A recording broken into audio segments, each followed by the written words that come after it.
Robert Wood. Rebecca's in the house.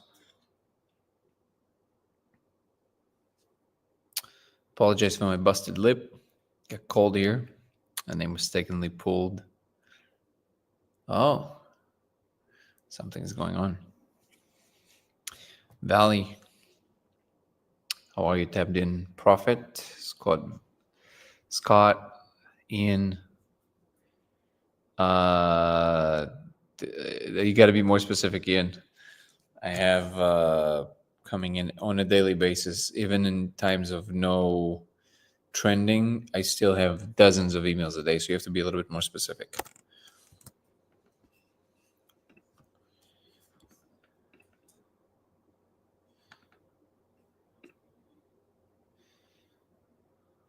Let's see. Ian.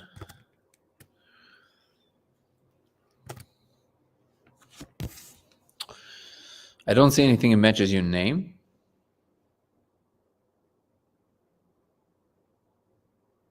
There's a few Ians, but not with your last name that is appearing here, Ian. So if you want to be more specific, that would be helpful. Ebony. Laundry, the never-ending story. Priscilla's in the house. Susie. Bougie. Crumpus.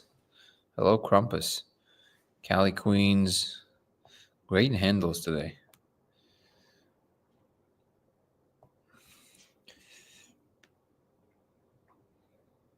What's up, Miller?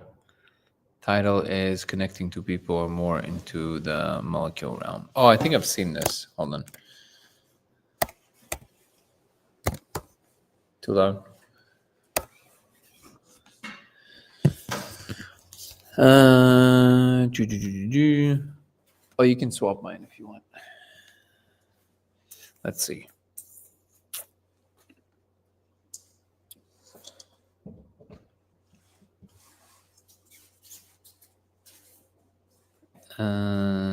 No. Let's see.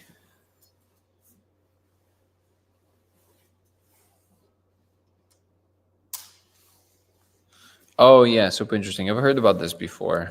I never tried it, but I've heard about this. Let's see.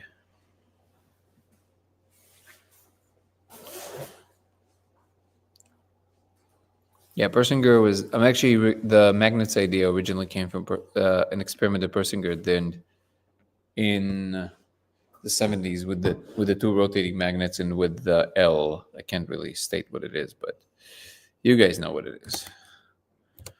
So definitely we'll look into it. Thank you for sharing that. What's up, Cody? Welcome, Nora and America B. Thank you for the likes. I appreciate you guys.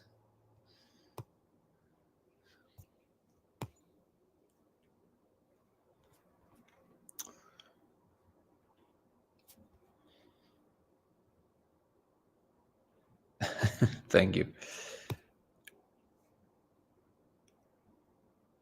Okay. I think we can start. Welcome to Simulation Talk 145, the channel that is usually dedicated to the simulation hypothesis. My name is Danny, and I'm claiming to have found actual proof that we live in a simulation. If you want to watch the longer videos on the subject, you can check out my YouTube channel, Dango Thoughts. Once again, apologies for the busted lip. That is due to the cold and me not paying attention. That literally automatically I kind of pulled on it, and that's what happens. So if you want to know what we're all about specifically, you're going to have to kind of go back. If you're new, you're going to have to go back and watch maybe a few of the last 2 or 3 videos, but at least on TikTok, which are relatively short. But in general, I'm claiming that I found a way to discern at least a portion of what you would call the computational space. If you project a diffracted laser on the surface and you ingest the spirit molecule, you will see code running in surfaces.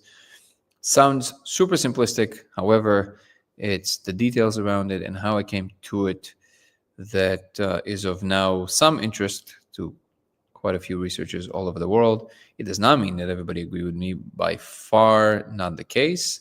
Some people strongly disagree with me, but this is a conversation that is ongoing and a very important one at that. We meet here almost every single day to discuss this topic, as well as religion in general, science in general, but also religion, philosophy, God, whatever comes to mind. So that is the general gist of this channel.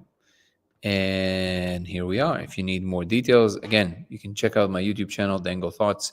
I've also added a members program on the YouTube. It's important for me to mention because it is a thing that I'm actively promoting because it helps me focus on this project more full time.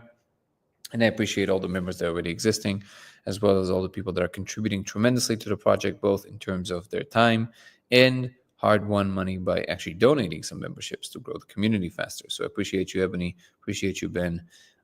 And appreciate you, Aaron, the guy who started the Discord family and that is now growing. So yes, some housekeeping, but I think it's important. The members program on YouTube will allow you to have early access to videos that I'm releasing, as well as private chats that are weekly, aside from these, and even Zoom calls with me in a group and privately, depending on the tier of the membership. Again, it's a tremendous benefit for me because I get to focus on this more full time. So I feel deeply grateful for all the people that believe in this and that are joining. So thank you so much. And the community is slowly growing. Okay, that's enough housekeeping, I believe, for this. Let's dive into some questions. The YouTube channel is Dango Thoughts, DANGO Thoughts. But you can just follow the link tree in the description if you're on TikTok. It's in my, you'll see a bunch of my videos from YouTube, and you can join the channel from there. Thank you for asking, Macnamomo. I love the handle. Let's see. Thank you so much. Добрый вечер indeed. Ebony is back. I was just thanking you, Ebony, per usual, because you're incredible with the amount of time and even money that you're contributing to the project. So I appreciate you. Wondering if you had one of the questions on YouTube, and also welcome to everybody on X and on Twitch. Thank you for joining, everybody. And across platforms, if you feel called, please give the live a like or a thumbs up. It helps the algorithms tremendously, so I would appreciate it. Thank you so much. One of the questions on YouTube is by Tabbed In Profit. Wondering if you had any thoughts on getting stuck in time loops, any experiences or thoughts. Do you mean on different molecules? If so, yes, I'm familiar with those. I mean, my thoughts are that's not pleasant. If the question is how do you snap out of one, that's a difficult question. There are some pharmacological interventions you can do, like a bump of K can help. Not a lot, but a tiny bit of it will usually snap you out of the concern about it, and then you might snap out of the whole thing. However, if you do too much of that, you might actually get stuck in a deeper loop, which is a problem. So I would say I don't know what exactly causes them sometimes, so it's hard to say, but I think set and setting are important. If you have the right kind of music, the right kind of environment, the right kind of people around you, it's much less likely for you to drift into one of those. Or, I love that way that you wrote loop, Artica, appreciate you. And yeah, it's just that you want to actually set things up in a way that will make it much less likely for you to drift into those spaces to begin with. But the second you're in one, I think maybe meditators are quite preferred in that space because you can kind of just sink into the whatever is happening and just allow it to unfold, knowing full and well that eventually it will subside. But sometimes it can take a while. Usually letting go really helps in general because then things just kind of align.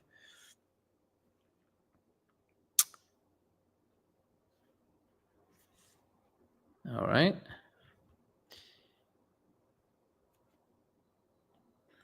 Can I tell you about my transition journey? You mean the spiritual journey? What do you mean by that?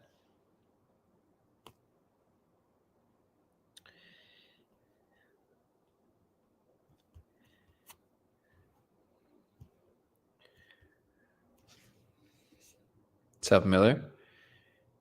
Title is connecting. Oh, I went back, way back. I don't know if it's safe, but boy, do we need to chat. Where do you live?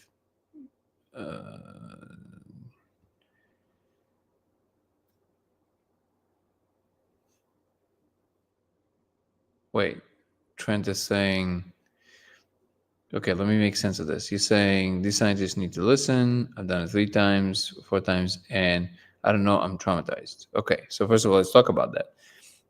You're talking about the code and the laser, and I would assume, and then you're saying you're traumatized. Well, that's not good, first of all. But let's talk about the details. What do you feel traumatized you in that experience? Sinway is saying, I've missed stream for last week or so. What progress have we made with the magnet behind the wall? Surface idea. I mean, progress is slow. Probably wouldn't be happening within a week span. Setting up plans to put it into an official research. So that will be the next step. Just did a podcast with Raven Kiefer, sorry. Did a big discussion about the holographic reality, and now we think it's set up. YouTube said it was a violation and pulled it. Oh, that sucks.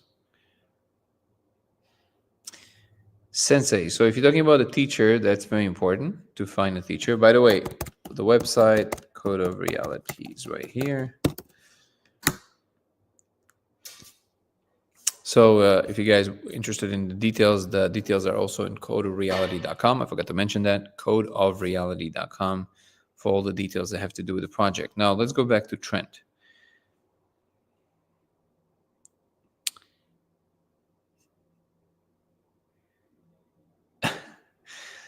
Trent, the best way to get a hold of me if you want to talk about details is you can send me an email to lasersimulationx@gmail.com.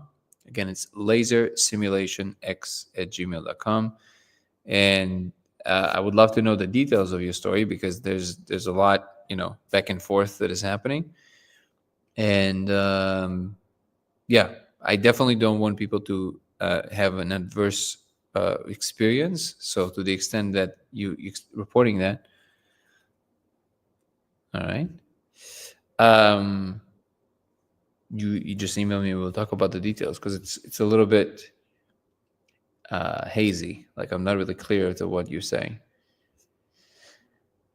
Would be interesting if you have a few stacked lines, because looking through it doing the experiment is like looking through a portal, and you'd be able to see more without moving the laser.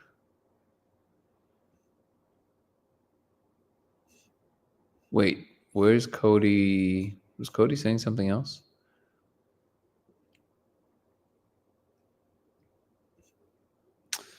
Within a percentage format, can you value and tell perspective, compare the mainstream meditation and Cham-induced state? Oh, Cham-induced state.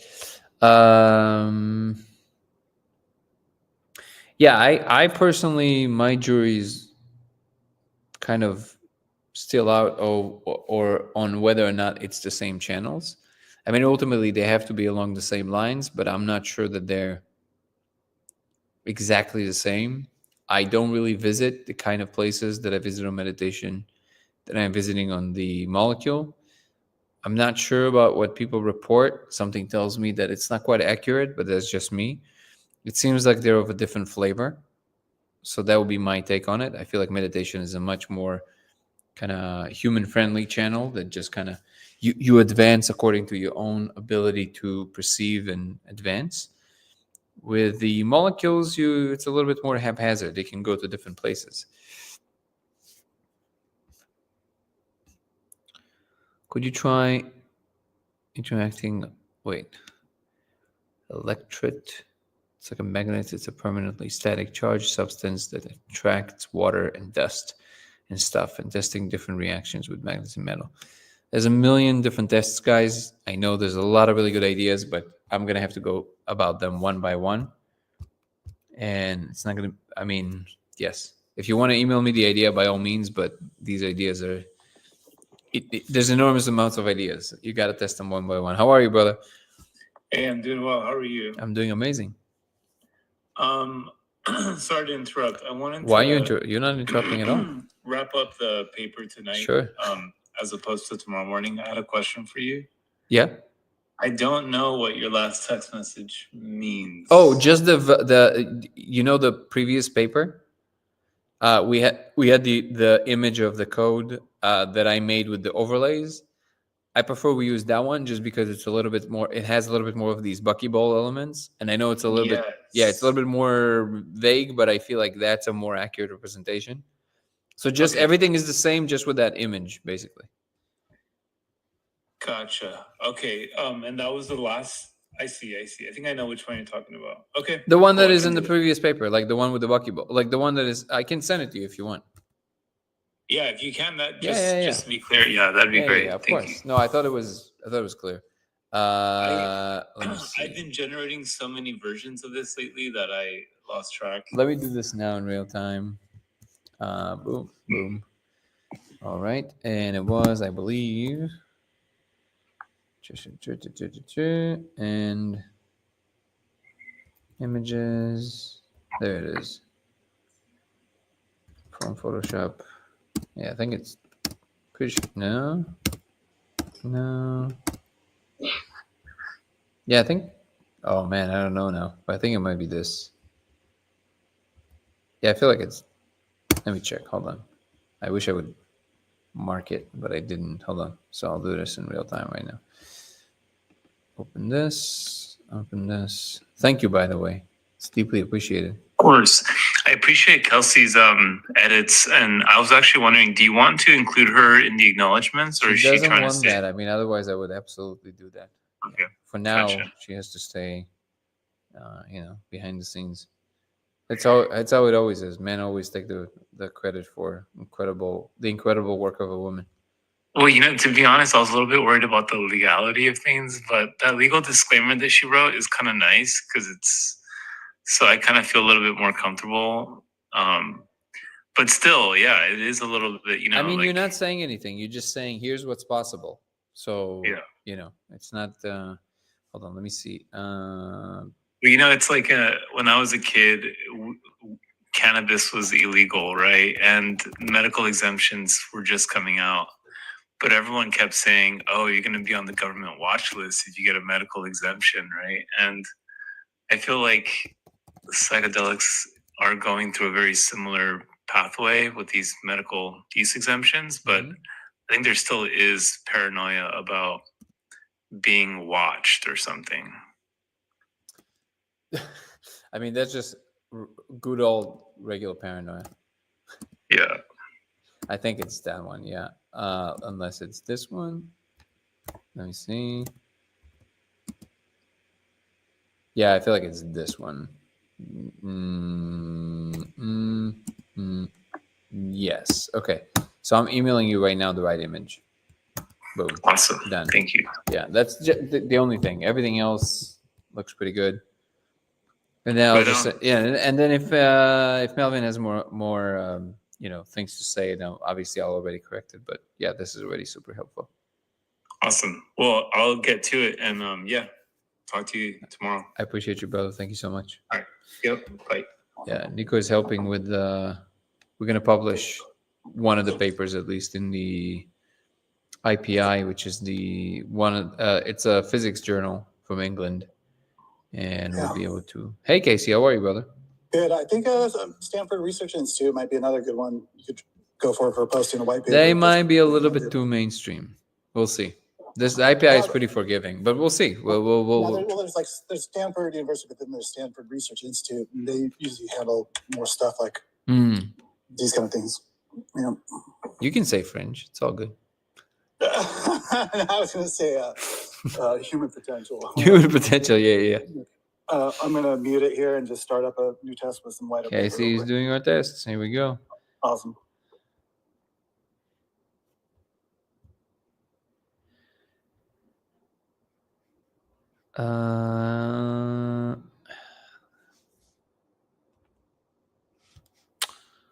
See if I'm not missing any. Have a new test for tonight. Lightweight paper. Oh, that's you. Lightweight paper. Long ago, swim was high and something, then broke through, and they were not happy. Okay. Right. Okay, now going through some of the comments. Wow, they accumulate fast, which is incredible.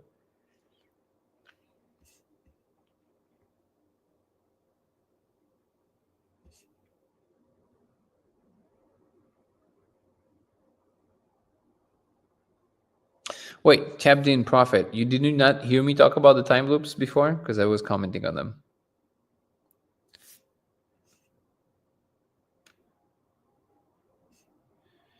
I stayed calm and was fine. Just I have thoughts that I was actual time travel. I was told I was not ready to blast off. With all the crazy stuff that I am saying, I think that in this particular case, it has nothing to do with time travel. It has more to do with just your brain goes into a recycling loop. I think that's more what's actually happening.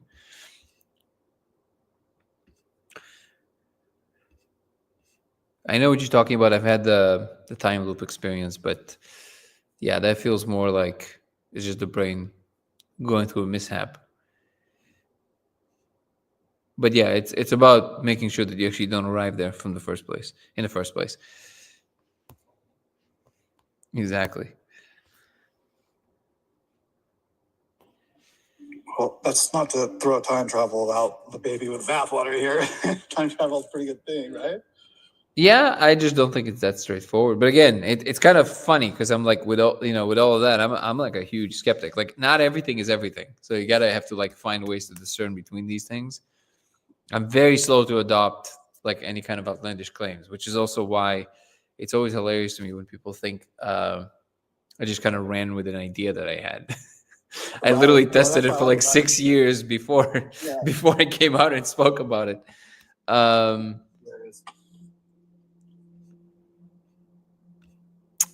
to say that was crazy. No, I've seen even. Wait, it keeps going back. Okay, that is kind of. I feel like I am in a time loop right now.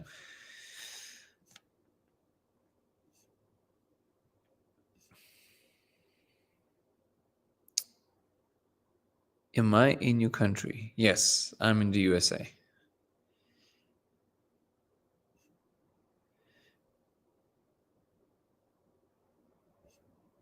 Thank you, Art. I appreciate you.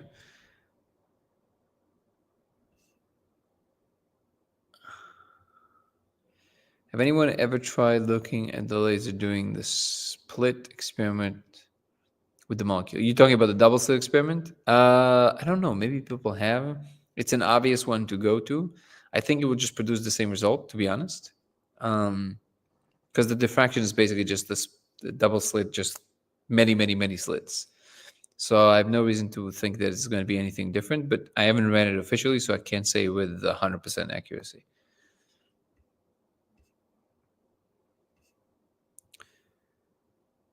What's up, President Zaddy?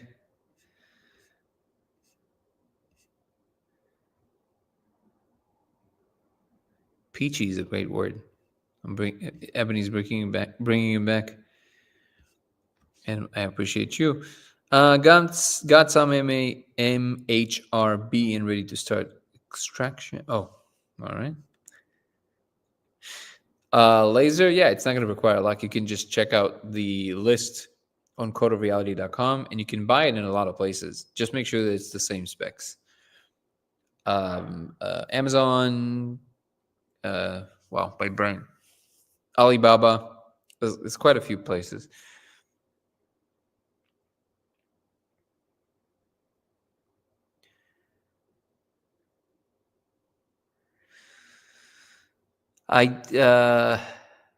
Daniel, what you're saying, I really would try to inquire because based on your told info, the explanation you are telling now is censored or not handling beliefs or experiences on a level that should be inquired based on info. I don't know if you're talking to me or to Trent. So why not refresh that explanation? I would be really interested in your honest sum of the feedback. If you're talking to me, then Well, hold on. State, chemical states, and meditation. I'll be here spectating. Yeah, I think it's the most I can say, because the details, aside from the fact that saying that it feels like it's a slightly on a different channel, I don't really have much more to say on that, because it's all of it is kind of part of a very large array of possibilities. I'm not really sure which one is it. Is it that they all tie at the end and it's just a matter of perception, or they really are kind of separate and they're different channels? I just don't know. So it's all gonna be me guessing, and I'm trying to the best of my ability to not guess as much. But if you mean something specific about the differences of the channels, Daniel, then I would love to comment on that.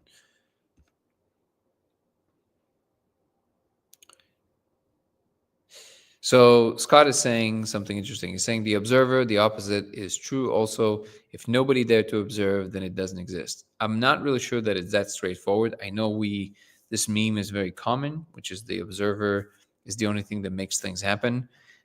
The ultimate observer does not have a self, as far as I can deduct. So it's that observer is not the player that we're talking about. If you're talking about separate observers, they absolutely have other observers in the game. So it's not like you just are creating the reality. It's a consensus. So it's a consensus between many, many, many observers. So in that sense, no, even if you're not seeing it, it's still there, because it is a consensus between the other observers. I do not subscribe to the idea that there's only one perception. I know it's a very, very, very common thing now, but on our level, that is not the case, and that's important. So I just don't subscribe to this idea.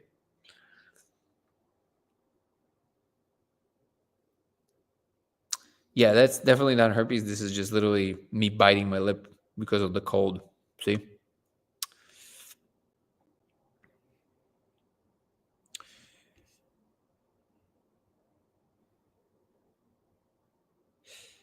Meditate every day. You think that played a part in me seeing code on my first try? I highly doubt it. It's it's amazing that you do, but I think there's a lot of people that just see it right away. I don't know what the deciphering factor is, but I think it has something to do with something a lot more technical than spiritual abilities. But it is incredible that you meditate every day. What kind of meditation do you do every day?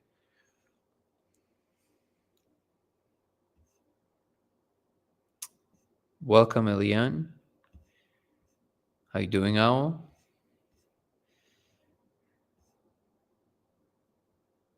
I have a smile of a good person. Well, I'll take it. I appreciate that.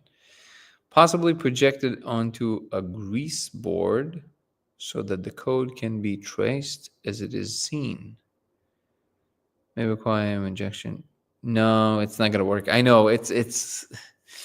I wish I could help with that, but yeah, it's just not. It can't be like you can't now. Ebony kind of prove that you can kind of recreate some of them, but the truth is that the actual characters are tiny, and there's millions of them, and they're happening all at once, and they're moving in like all kinds of different directions. So it's not realistic to trace anything. They're moving too fast, and they're changing too quick.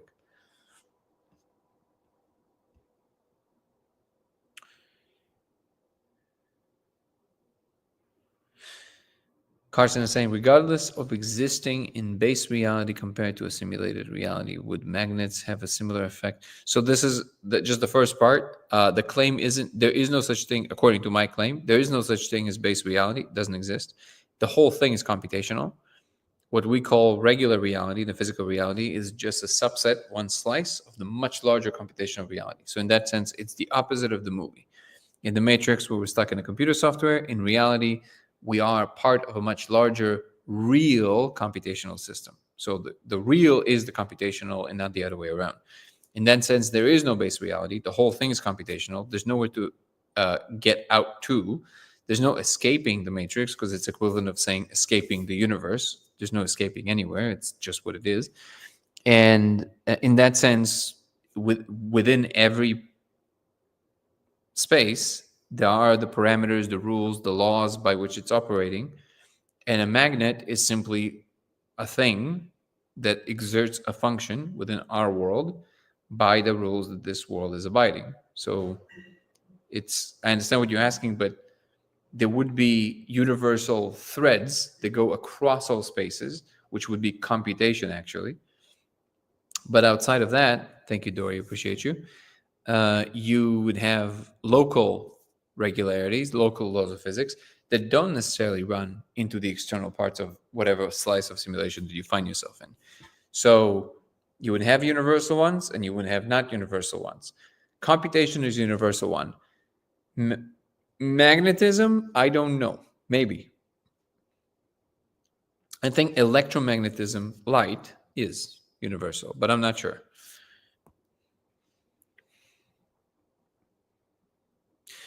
We are all holographic projections of a large black hole that engulfs the universe. Yes, that sounds like it might be tracking the reality of things.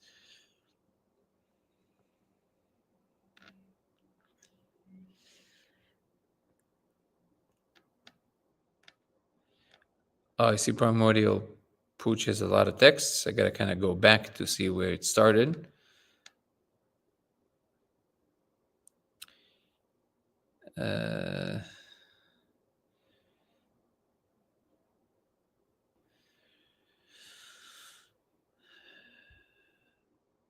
The photons cannot be the main reason they created those patterns, Ben, because the code is not moving with the light. So that's actually very easy to test for.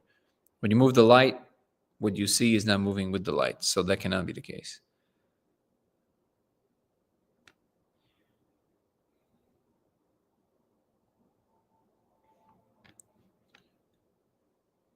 But just so you know, Clarice Casey is a regular participator in the channel and is actually running an experiment in real time. So he's definitely welcome to stay as long as he wants. Basic molecular decompiler and composition with basic proton fusion and twisted sunphones, basic scientific PP breath stuff, really. Observer that changes the experimental waveform. So it's we can't really, like, again, all of these are known memes, Ben, but they're not, like, if you actually go to the details of what they mean nothing, right? We don't know what the observer is in physics. And if you're saying, well, okay, I mean it not from the physics perspective, well, then I would ask you, what are you talking about? Because the double slit experiment is a physics experiment, right? So if we are speaking physics, in physics, we do not know what the observer is. We have no idea. That's why it's not part of the equation at the moment. I agree that there's something that needs to be studied there. The closest that anybody got, I believe, is Dean Radin, who did run the double slit experiment specifically to check if what we call the observer would have this kind of influence, or conscious moments would have this influence of the double slit experiment. And he seemed to have discovered that it does.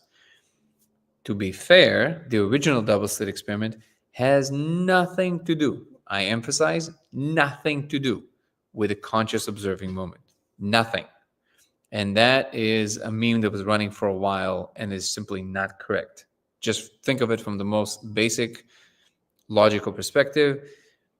You know, I mean, you've seen pictures, right, of both the diffraction pattern, the interference pattern, and of the two bands. So in both cases, there's an observer looking at them. So the observer cannot possibly, what we call the conscious observer, cannot possibly be the arbiter of which one is happening. What is seem to be influencing them is the fact that the photon detector that is present in the room is on or off, which is still super weird that it influences the outcome. But that is what is influencing the outcome, not the person. Dean Radin, however, ran the test in a special way, where he was testing specifically for that. And he did discover that there's a serious departure from just regular chance. It's almost like the observer can influence the wave function collapse. I'm putting in the quotes because I don't think the wave function collapses, but it just keeps existing. And parallel worlds is the way that it actually propagates. But so yes, it is true, or at least from where I'm sitting, it is true that the observer has something to do with it. But what exactly is the observer? What in fact is going on? We're a very long way away from being able to answer that, because we don't even know how to define it, if we want to be fair.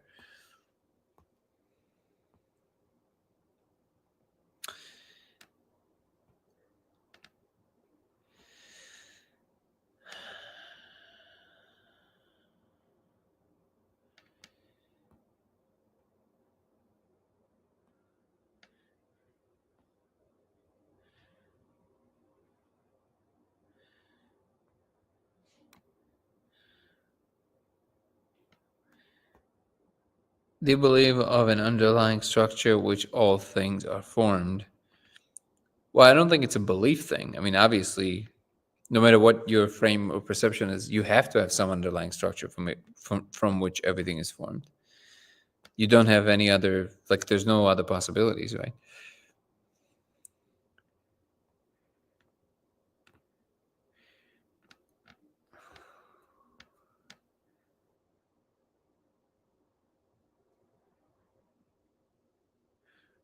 Is there a resolution issue with zapping cells with lasers? Which cells are you talking about?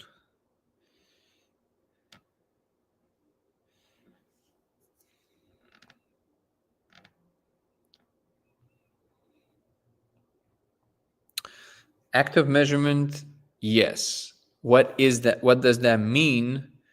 That's the question, and that's an important question to answer.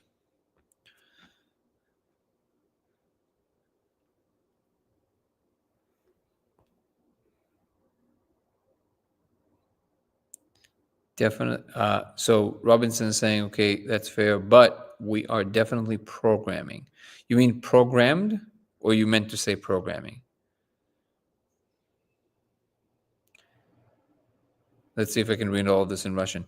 Мы не знаем, что это, если бы мы знали, что это, но мы не знали, что это. Okay, that's a mind twister.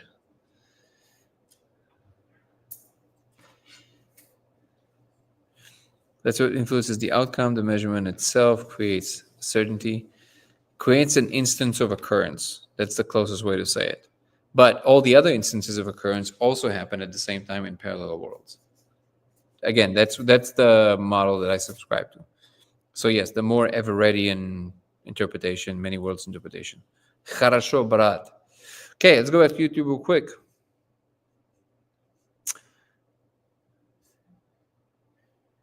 Mitch is ready to see. At this point, you should be along the claim that most experiences can be interpreted valuably. I'm not sure what you mean by valuably, Daniel. Yeah, you can see the code in wood grain and in any other substrate.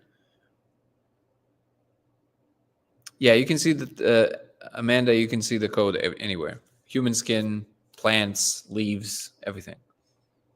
But not all experiences are along the same values of experiencing, so give that some honestly, as that is the exotic thing primarily, or should be based on how this looks. If you're talking about like which one is more primary, I'm putting my money on what we're seeing in the molecule space, but I can't know for sure. It feels a lot more real and much more like really what's going on. However, I would say that it's possible that layer of reality for us might not be possible to handle in terms of like over long periods of time. So maybe we're aware of it for a little period of time to make some decisions about certain things and building certain things, and then it might close again because we just can't. Just like these experiences are pretty short-lived, maybe it's for a reason. Maybe we can't really handle it for that long as a humanity, and then it closes back so we can keep telling ourselves the story that makes sense to us, so to speak. So I think there is still something to be said to not know the full truth all the time. So that's why it makes it a little bit tricky. If a large enough sample can be written down, you can't, Cody. Sorry, brother. I have to ignore these comments, not because they're not valuable, but simply because it's just the wrong direction of questioning based on the fact that you haven't seen the code. And I'm not by any means saying you have to. It's just that if you see the code, you understand that these things are really untenable. I'm telling you, there is no way that you can write sequences. Like Ebony recreated some of these like symbols, like 1 or 2. Recreating sequences that are actually occurring, that's impossible because you have so much going on at all times. There is no way that a human can just write down or memorize these sequences. You're going to need a computer writing it down, which means you need a way to record directly from the cortex. That's all I can say on that, because beyond that point, all the postulations about no, but how can we still do it? It's just the wrong line of questioning. You can't do it. There's no way you can do it. No human mind can do it.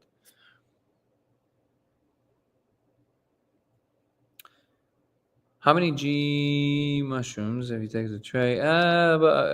Answering Robert, about 3.5 grams. You should be able to see it with pretty. Actually, Ebony did that, I think, right? So the realm as a whole, including us, have been in a loop 3 times. A part of 3.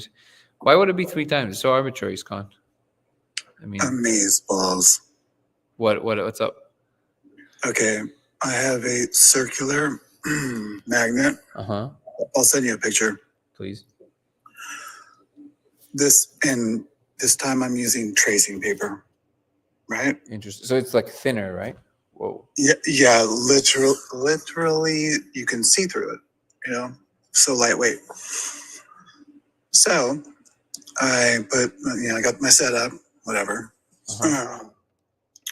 That circular magnet with the tracing paper acts as a collector in the circle part. No. Run it by me again. I don't understand. Okay. Here, I'll send you a picture real quick. Okay. All right, cool. Let's say I'm at. You did? Oh, hold on.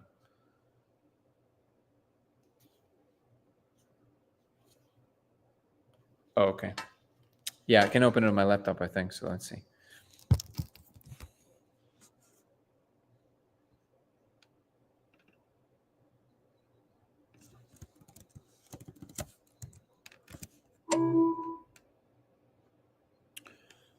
Is your laptop receiving, maybe? I'm just sending you you don't have to do anything with it. I just want you to have it as well. So don't forget to send it to you. Yeah. Sending you the paper already after it's corrected.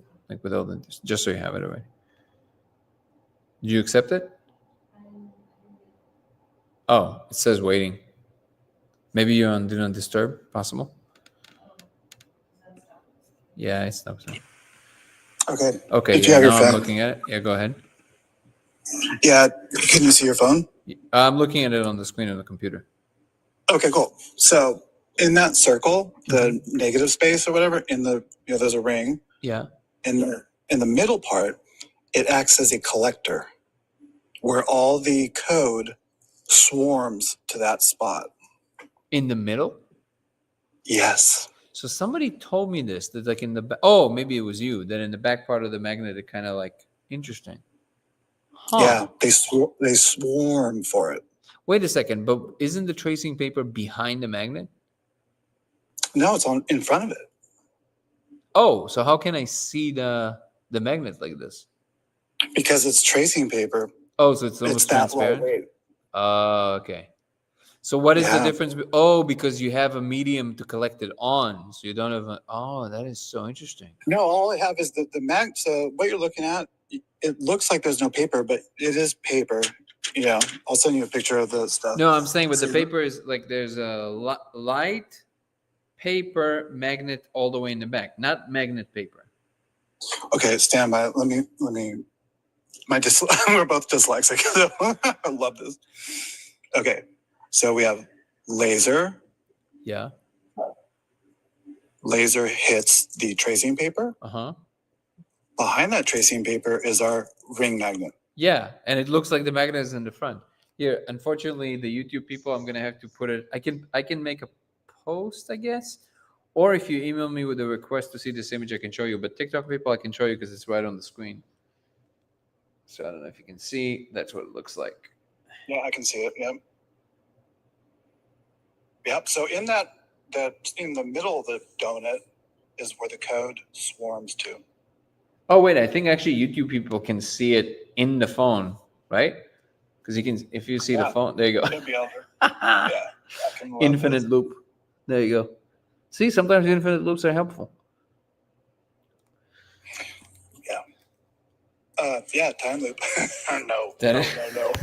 Wait, so who's watching whom? What is happening? Yeah, so we've got a scramble going on. Massive scramble. That is so interesting. Okay, so that's actually another way of running it because it collects into something. Yeah. I mean, like, incredibly. Let's see if what people on YouTube are saying. Let's see. Oh yeah, they can see it too. That's cool. Trying to make the laser setup, slowly getting there. Yep. Yeah, it would be awesome to see pictures. What's up, Limbo? How about using different kinds of night vision cameras or cameras with adjustable frequency spectrum to record what you're seeing? Well, it's not in the outside of the visible spectrum. It's in some kind of a other spectrum that has to do with the brain being able to perceive it. So, I mean, all these experiments should still be done, but people are commending you, sir. Yep, basically.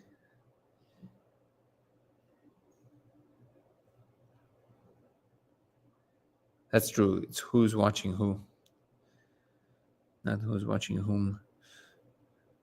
Who can see? Whoa, it's jumping around. The Russian language looks pretty alien to me. It is.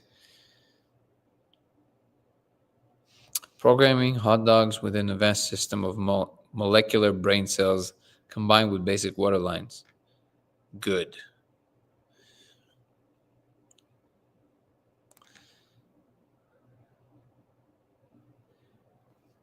Oh, look at that. Basically got to almost all the comments on TikTok. I didn't even touch this. Didn't scratch the surface of the comments on YouTube. Okay, let me see. Whoa, there's so many. I mean, it's great, but awesome, Mitch. Appreciate you.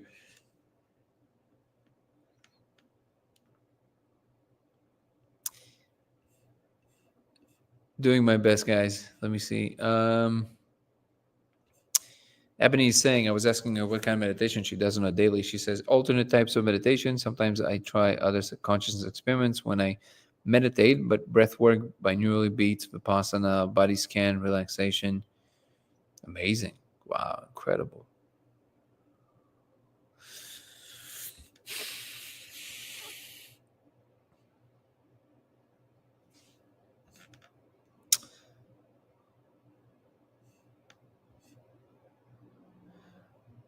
Good morning. We have a comment from Twitch. Woo!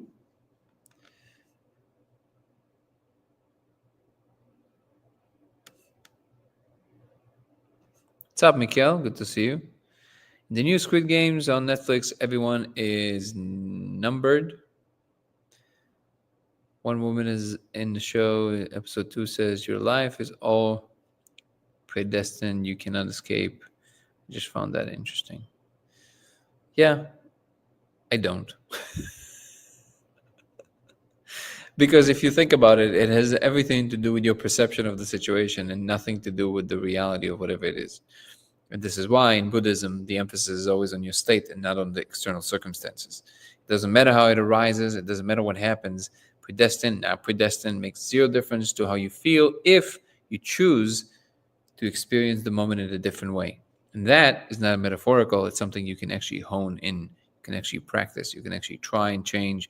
And when you do, you see that it has zero difference whatsoever. It makes zero difference whatsoever how it comes about. You can be sitting in a cave alone, and you will still be in complete peace. This is why all the rest of the stuff is kind of arbitrary. Danny is saying, you do realize that if computation would be universal, well, first of all, it's not if computational is universal either way, no matter what it is. That's what the universality of computation is, that Turing discovered.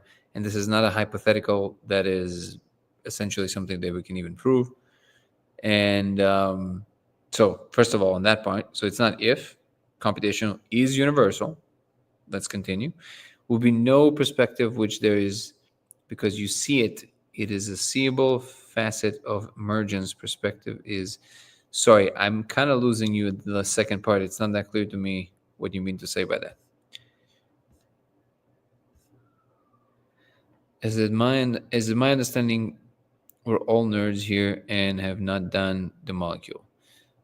No, you have the wrong understanding.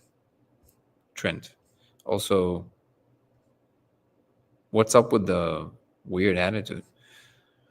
Try to schedule First thing every morning, I use meditation to go to rest of night, and at least once during the day, half hour per. Amazing.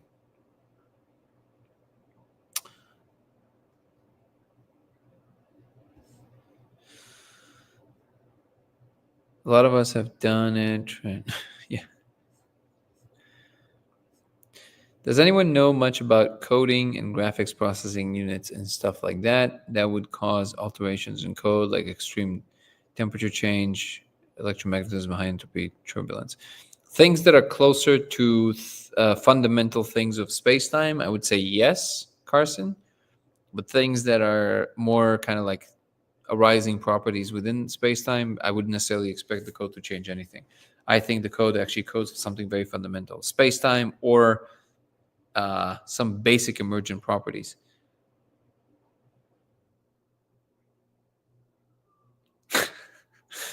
Nico is saying that guy is asking Messi if he ever played soccer. It's actually kind of true. In the context of the molecule, it's actually kind of true.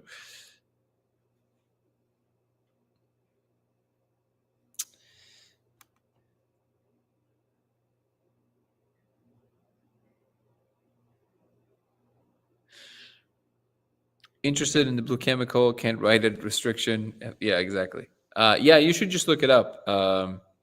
Artifacts 111. There is this one company that everybody uses, and I would say try it because everybody using it. But there's other companies.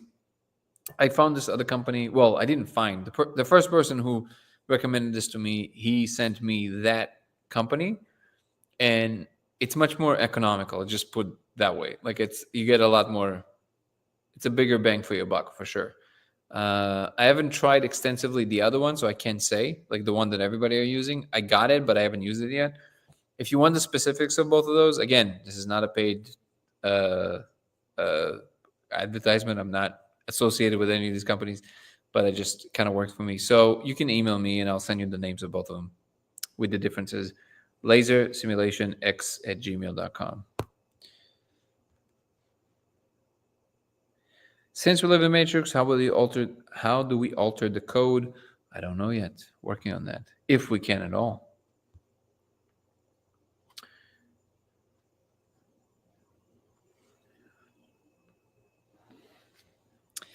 How do I know you're real people? You don't. We're not real. You're imagining all of us, Trent. You're alone. But we love you.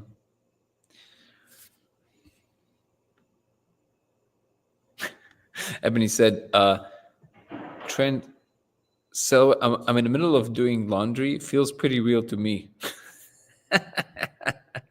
Amazing. Only way I agree with you on that is that you say that this can multi-universal as a structure. One universal facet is computation. Yes, one universal function is computation. The other one I would say is consciousness. And I would say that maybe there are two facets of the same thing, i.e. computation is what consciousness appears on a functional level from a third person perspective. But I think we're saying the same thing. What is real? How define real? I define real in the way of moments of experience. Some people would say that the world is Maya. I'm saying that is an incoherent statement. Fight me. In other words, if again, I wish I would think of a more clever, example. But this is the best example because it's simple and everybody can recognize it. But I've said it a million times before, so I will sound like a broken record. If you stub your toe, that's real. Your experience of pain is real. That's what reality is, right? And some people like to define reality by the ability to suffer. So anything that it can, I think it's Yuval Noah Harari says anything that can suffer is real. That's how you discern, right? Like humans can suffer, they're real. Countries cannot suffer, so they're not real.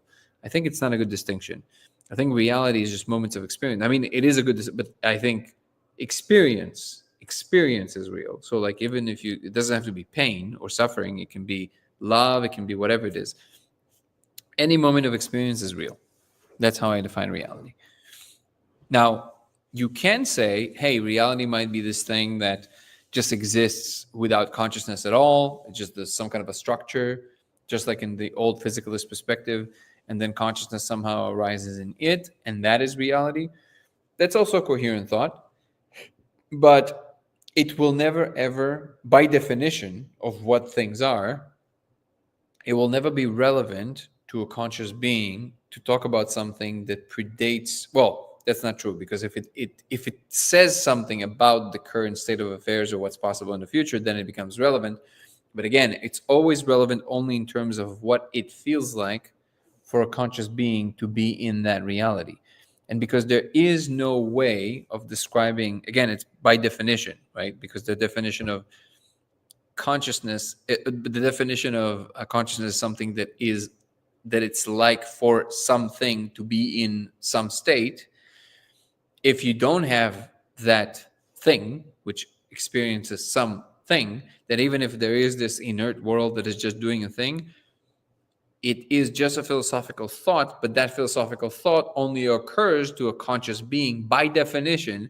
So it will always go back to the relevance is where the moments of experience are. So even if there is some reality behind that, it is only relevant in the context of an experiencing agent.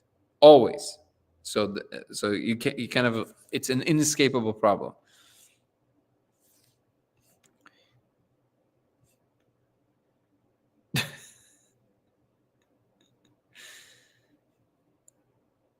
I hope you weren't, by the way, Trent, I hope you weren't mixing alcohol with the molecule. That's bad news. It might also explain a few things. I'm more apt to believe in clones, just me. Sure.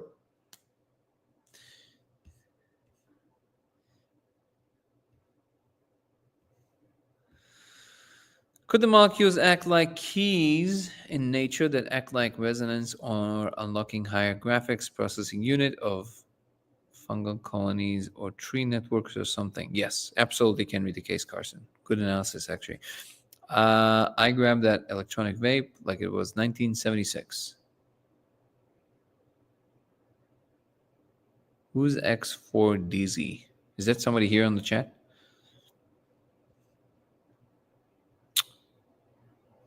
Mr. Brighton. You saw late for class? We don't want you to be late for class. Oh, you mean this is the class? Okay. That's funny. I'm very slow sometimes. Mr. Brighton, that would probably be Ebony, if I'm not mistaken. And yes, I'm also deeply grateful to Ebony. JAC is saying, do you know who I am? That is a good way to start a conversation. That's just try this. Go to someone in a bar and go, do you know who I am? I mean, I guess it depends on how hot you are as a person, right? If you're a hot person, I mean, the other person will not care. They would immediately want to just find out who you are, or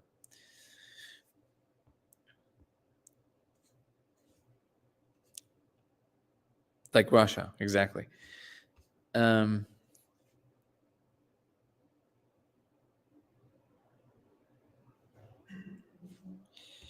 So which computation you value? How is your best currently accessible state of honesty, meditation, reason? I don't think there's a preferred.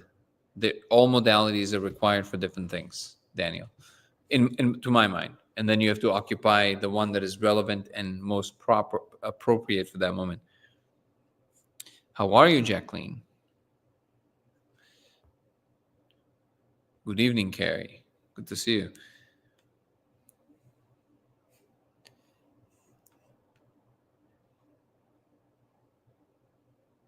Demonstrate the laser now? No, because it's not next to me. I'm in a different place than my home. And also, I don't do the thing live, but Casey does. And he's gone somewhere. I don't know.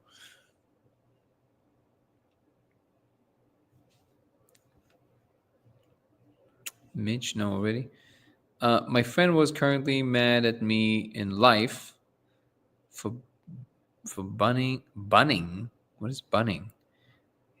Okay. Checked So he had me hit it quickly 7 times and let me slap my head. Okay, Trent. I hope you're all right. And we're sending you love. What's up, Casey?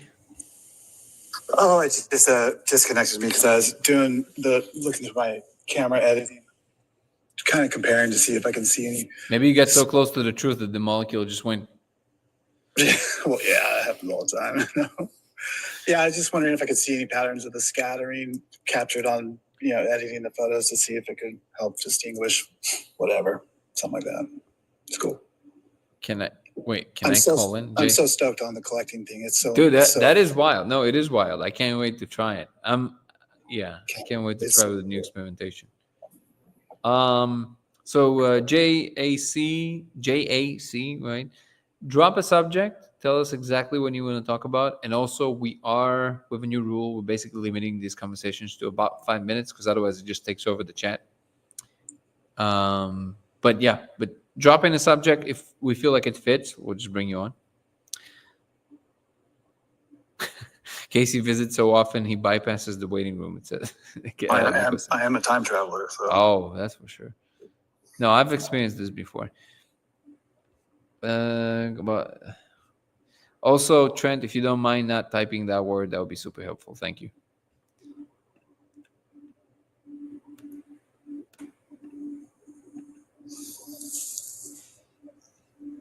Telegram group? No, but there's a Discord group that you can join directly from. Well, you can find the link directly on YouTube. My Brighton. What did you say, Casey? I was gonna say, have you ever heard? There's a theory out there. I can't remember whose it is, but in these times, like how something's happening, we're at a pivotal moment in our whatever evolution or whatever's going on. That in those times where, like we're in now, it's the one zone that time travelers cannot enter into. There's this whole theory behind that.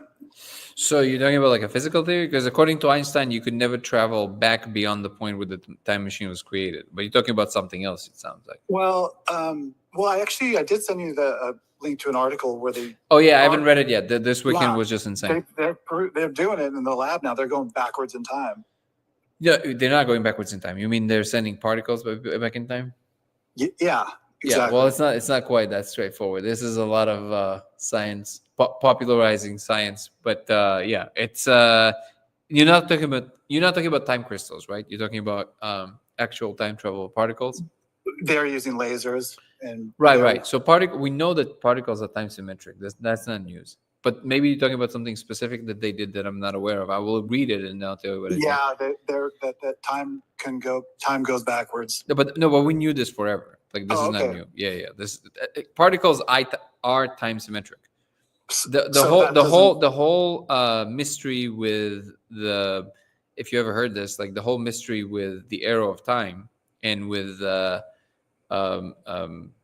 second law of thermodynamics is exactly that. We cannot understand why, on a certain level, it seems like time flows in a particular direction because the fundamental building blocks of the universe do not experience direction of time. We know that. So all particles are time symmetric. Every particle has the version of itself that is moving back in time, and it's so. For example, for an electron, there's a positron, which is just an electron with a positive charge, but essentially it's just an electron moving back in time. And we know this, we can measure them. We know they exist. This is not a mystery. This is like not science fiction. This is like a known thing for over 100 years. So how come that doesn't violate the Einstein? Okay. So quantum physics, there's a few ways in which it seems to not disagree, but seems to fly in the face of the field equations.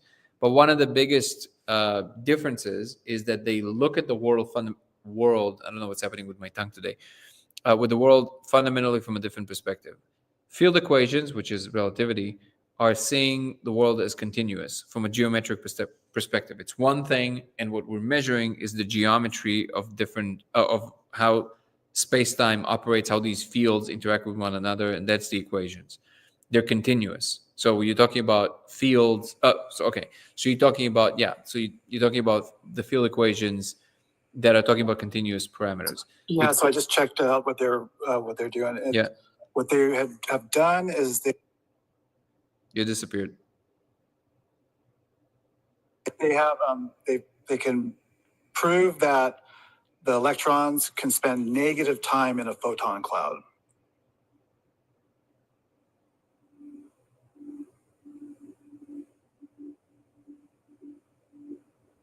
Hold on.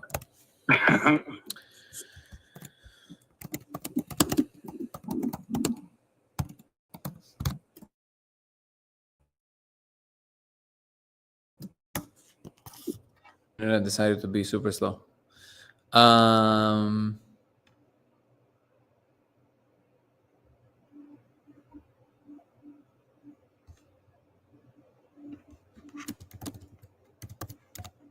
Let's see if we can get to the bottom of this quickly.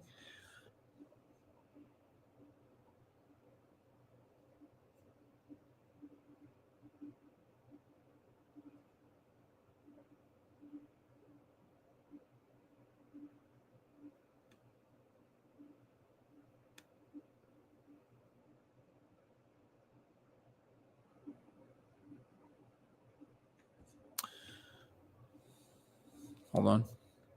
This is something this is the last thing you sent me, right? The article, yeah. Yeah, the article. So hold on, let me see. Let me just open the article. Oh wait, that's a YouTube video.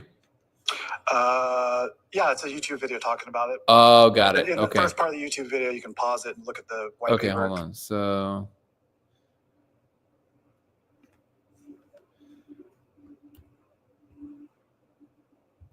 let's see if we can. Okay. Negative time observed. Scientific discovery is that time can go backwards. I mean, again, maybe experimentally. Introduction to experiment and findings, implications, and quantum mechanics. Okay, I need to see what the significance of this, because as far as I know, we knew this forever. So I have to read. I actually have to read the book. So in short, the reason that this sounds to me like a big whoop kind of thing is because basically, again, these are like overly simplified analogies, but they do work.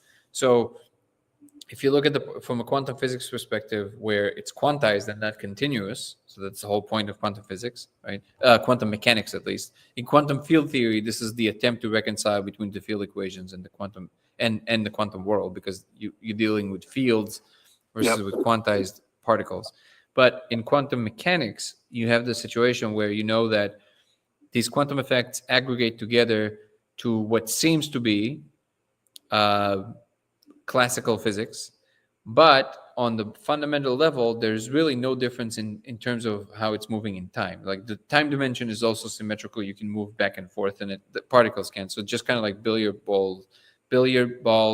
If you watch really close, this is how they usually describe it. And again, it's this oversimplified version, but it helps. So if you just look really closely and you just have a video of billiard balls colliding with one another, and that would be equivalent to the particles, right? If you're looking on that level of emergence, you don't have a way to distinguish if I'm playing the movie forward or backward, if I'm playing it in regular speed, right? You don't know because it's like they just collide. So you don't know if it's going back or forward. It looks the same. How come on a certain level, that's the question, it all of a sudden looks like there's an error of time? Like when structures become bigger, how come it seems like the egg never unbreaks itself? Yeah, right? Well, so that's what. No. So what I'm saying is that is what the conundrum was, but we always knew that, again, that there are many measurements that were done before of particles spinning forward and backward in time, and we knew that is happening, and like there's theoretical frameworks proving this in accordance to physical events. I need to read the article, because obviously nobody would put out an article if it's a nothing, right? But I just really wonder. I'll bring this back into the conversation about what we're doing here. So a couple things. One, what you were just describing about the molecules bouncing around stuff, it occurred to me like, okay, well, maybe that is what the laser is doing for us with the molecule. When we have the molecule, we enter a quantum state, we got the laser, and boom, we can then the scattering isn't a problem because we see that's how we see the symbols. But you still have an arrow of time. No, well, okay. So this is what keeps me thinking this is that when I had my experience 30 years ago, I had no molecule. I'd never done the molecule. Oh, and just a quick thing to everybody on YouTube, because I see people are commenting all the time. If you guys don't mind, don't type in that word. YouTube is more lenient, but still, don't type in that word. Don't put in these 3 letters, please. Say the molecule or the spirit molecule. Okay, I appreciate it. Continue, brother. Yeah. So when 30 years ago, when the being came to me and taught me the thing, and implanted the molecule for a later date, what was always fascinated me the most is there was another person in the room, and that person froze, literally like a statue. Like, Amy, are you all right? Oh yeah, yeah. So that, and also they can speed up time, so you can actually see like some people moving really fast. Yeah. Okay. And then another time I had like a different, wasn't the most positive experience, but it was similar to where some sort of being was there. There was another person in the room that time, and they were frozen. So I'm wondering if that's what we're dealing with here is like something tells me that would be more along the lines of how they run your perception of the computation versus changing something about the laws of physics. Well, oh yeah. I don't think they have to. So you have is there a distinction between the laws of physics and the simulation though? Yeah, because the simulation would also include your perception, whatever it is. And I think what they won't be able, well, they can if they want to, I believe so. But I think that the whole point is to let things run and not really intervene. But if we get to a place where we start becoming aware of some portions of the subspace that is running our space, then all of a sudden modulating your experience of that space becomes possible without making any modifications to the actual occurrence of what we call the laws of physics. Some people would insist that these laws of physics are just a product of our perception. I fundamentally disagree with that. I don't think that's the case. I think there is some structure happening, and they're not changing that structure. So in that sense, it is not fundamental physics that is changing. They're changing something about the movie that is being played for you. That's what I think is happening. Am I right? I don't know. Time will tell. Oh yeah, I know. I get that. Totally get that. Yeah. Yeah. Kind of reminds me of when you mentioned with the console. There's never anybody else in the room with you, right? With the console. No, I see beings all the time. No, but have you ever had any other like humans with you? In the humans that appeared out of nowhere? No, like a friend or a wife. With yeah. I've had the speed up thing for sure. In fact, I've had something really wild where it split the room in half, and one side of the room was moving in double speed. Yeah. And the other side, and when a person would cross from that side to the other side, they would go like they would go to the other side like as fast. Right. That's wild. That is so wild. With the console in the room at the same time? Oh, interesting. You asked that. Because the triangles and the windows and the doors, how it's like lockout. That's what I'm thinking. Like when you're in that state, it's a quantum state, and that's when time must stop for. But why does the console like stand out to you in this context? Because I don't want to bring up something that you don't want to talk about or whatever, but like the triangle things that will block the windows and doors. Yeah. That part, like, it's to me when I. Oh, so it isolates the space. Yes, if there was someone in the room, they perhaps would freeze. Maybe. Well, I know that I think of it. It definitely happened while I was seeing the console, and also in a little pocket of time in which the console disappeared, and it was still happening, and then a console reappeared, and I've seen it again. So I'm just saying that, like, if someone else, a friend of yours was in the room and when the console was going to show up, that they perhaps would be frozen, not to see what was going on. That's why else? But I don't think they're influenced, because I think in your world they're a projection. So I think the real them in their world is not influenced by this whatsoever. Wait, how's that work? So from what I'm seeing, everybody in your world, I'm sure you heard me say this before, everybody in your world are projections that are coming from your simulation. Yeah. Right. Yeah. So in that sense, me and everybody in your world right now are just projections. But we exist, but in our own world. So in that's how it's possible to fast forward somebody, because they don't experience that. For them, it's completely normal. Or if they would experience that exact moment with you, they would experience something else. They wouldn't be experiencing, maybe they would feel you slowing down or speeding up, but it would stay perfectly coherent. Like it's not like realities would still cohere, but it's like not like you have a conscious agent in every person that you see in your reality. They're completely fabricated, but Yeah. but they are real in their world, and whatever they do in their world is being translated through the mainframe, and the mainframe tells your simulation, your slice, hey, this person that you're now seeing, if they encounter this situation with you, they would most likely do this. And then that's what that projection, that avatar would do in your world, but they're not conscious. They don't have any, they're just a projection of you. See what I'm saying? Yeah, it makes sense. Because like when I said to her, I said, hey, what were you doing for the last, do you remember anything? She's like, I've just been playing guitar for a few minutes. And it's like, no, not for me, And by the way, in computational terms, that makes perfect sense, because what if I slice the simulation into these slices of time passing slices, yeah, exactly. then even if I'm running, so it's not measured in time, but in computational steps. Is how many computational steps were taken in a time density, so to speak. So like how many computational steps available, and how quickly how many computational steps were taken in informational density. So, for example, if people say, well, how would you be able to render it at speed X? You don't need to. You don't have to do anything. Because if your experience is appropriated by computational steps, so every instance of experience, or every frame of experience, even if I separate them by millions of years, you would not be any wiser. You would just go like, moment of experience for you, wait 10 million years in the higher space, and then you go another moment, wait 10 million years, another moment. You would not know that this is happening. You would just have a continuous experience, because from your perspective, it's all one. And that because you just experience these folds of the time measurement. Quantum folds. Well, it's not even quantum. That it can be, but it doesn't have to be. Is quantum like a outdated word for what? It's just that it lost its meaning because people they just use quantum to mean mystical, or quantum means. I love you. Of course, you're going to say that. No, it is. Quantum means quantized. That's all it means. So it means to distinguish it from the field equations that are continuous, which means that you have. So what it means is that you have some kind of a structure that we don't know what it is. We don't know what it is at all, and nobody pretends to know. Okay, we call it the wave function, but nobody knows what that means.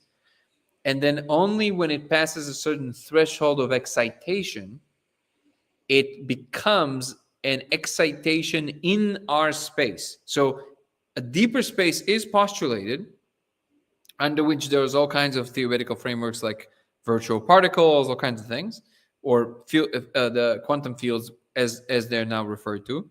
And they're basically just fields of potential. So they're potential of excitations. And if you imagine imagine there's a pond, right, that kind of fluctuates like this. And right above the pond, there's this surface. Now, it's a little esoteric, but let's just pretend that that's what we're imagining, okay? That surface is equivalent to space-time, our world. We're on the surface of that. Under it, there's some kind of an excitation field potential. There's a lot of them, quantum fields. Each one of them responsible for a different function. For every particle, there's a field. For the electron, there's the electric field. Mm-hmm. For the magnetic field, okay? So all of these, they coexist together.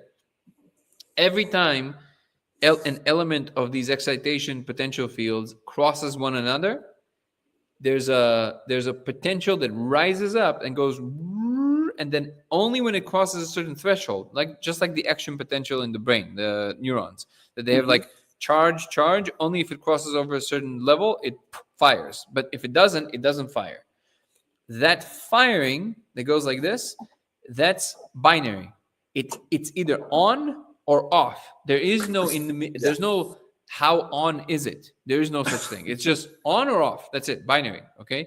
So that excitation, if it happens, it looks in our world like a particle, like an electron, let's say. Now, it has to go through the threshold of inside the system in order to become that thing that we call particle.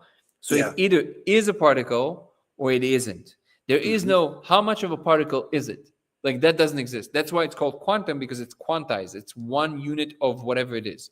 So an electron can, that's why some people say maybe there's only one electron. That just zooms by like forever like this and just makes everything happen, almost like paints everything, right? Like a really big etch-a-sketch. So wait. So to tie this idea to what you're asking. So if you have this only one excitation of a thing, that one instance of a Boolean logic, like yes, no, okay, then you would have this like, okay, this happened, this happened, this happened, this didn't happen. You can't say how much it happened. Like there's no volume of happening. There's just happening or not happening. And then when you combine all of these together, the average of all of these happenings that are completely just either on or off somehow look like a continuous tapestry of a sort, with laws of physics and interactions and what we call the classical physics. That is the difference between quantum. So when people say quantum, or they say quantum leap, right? It's designed to denote this like mysterious realm.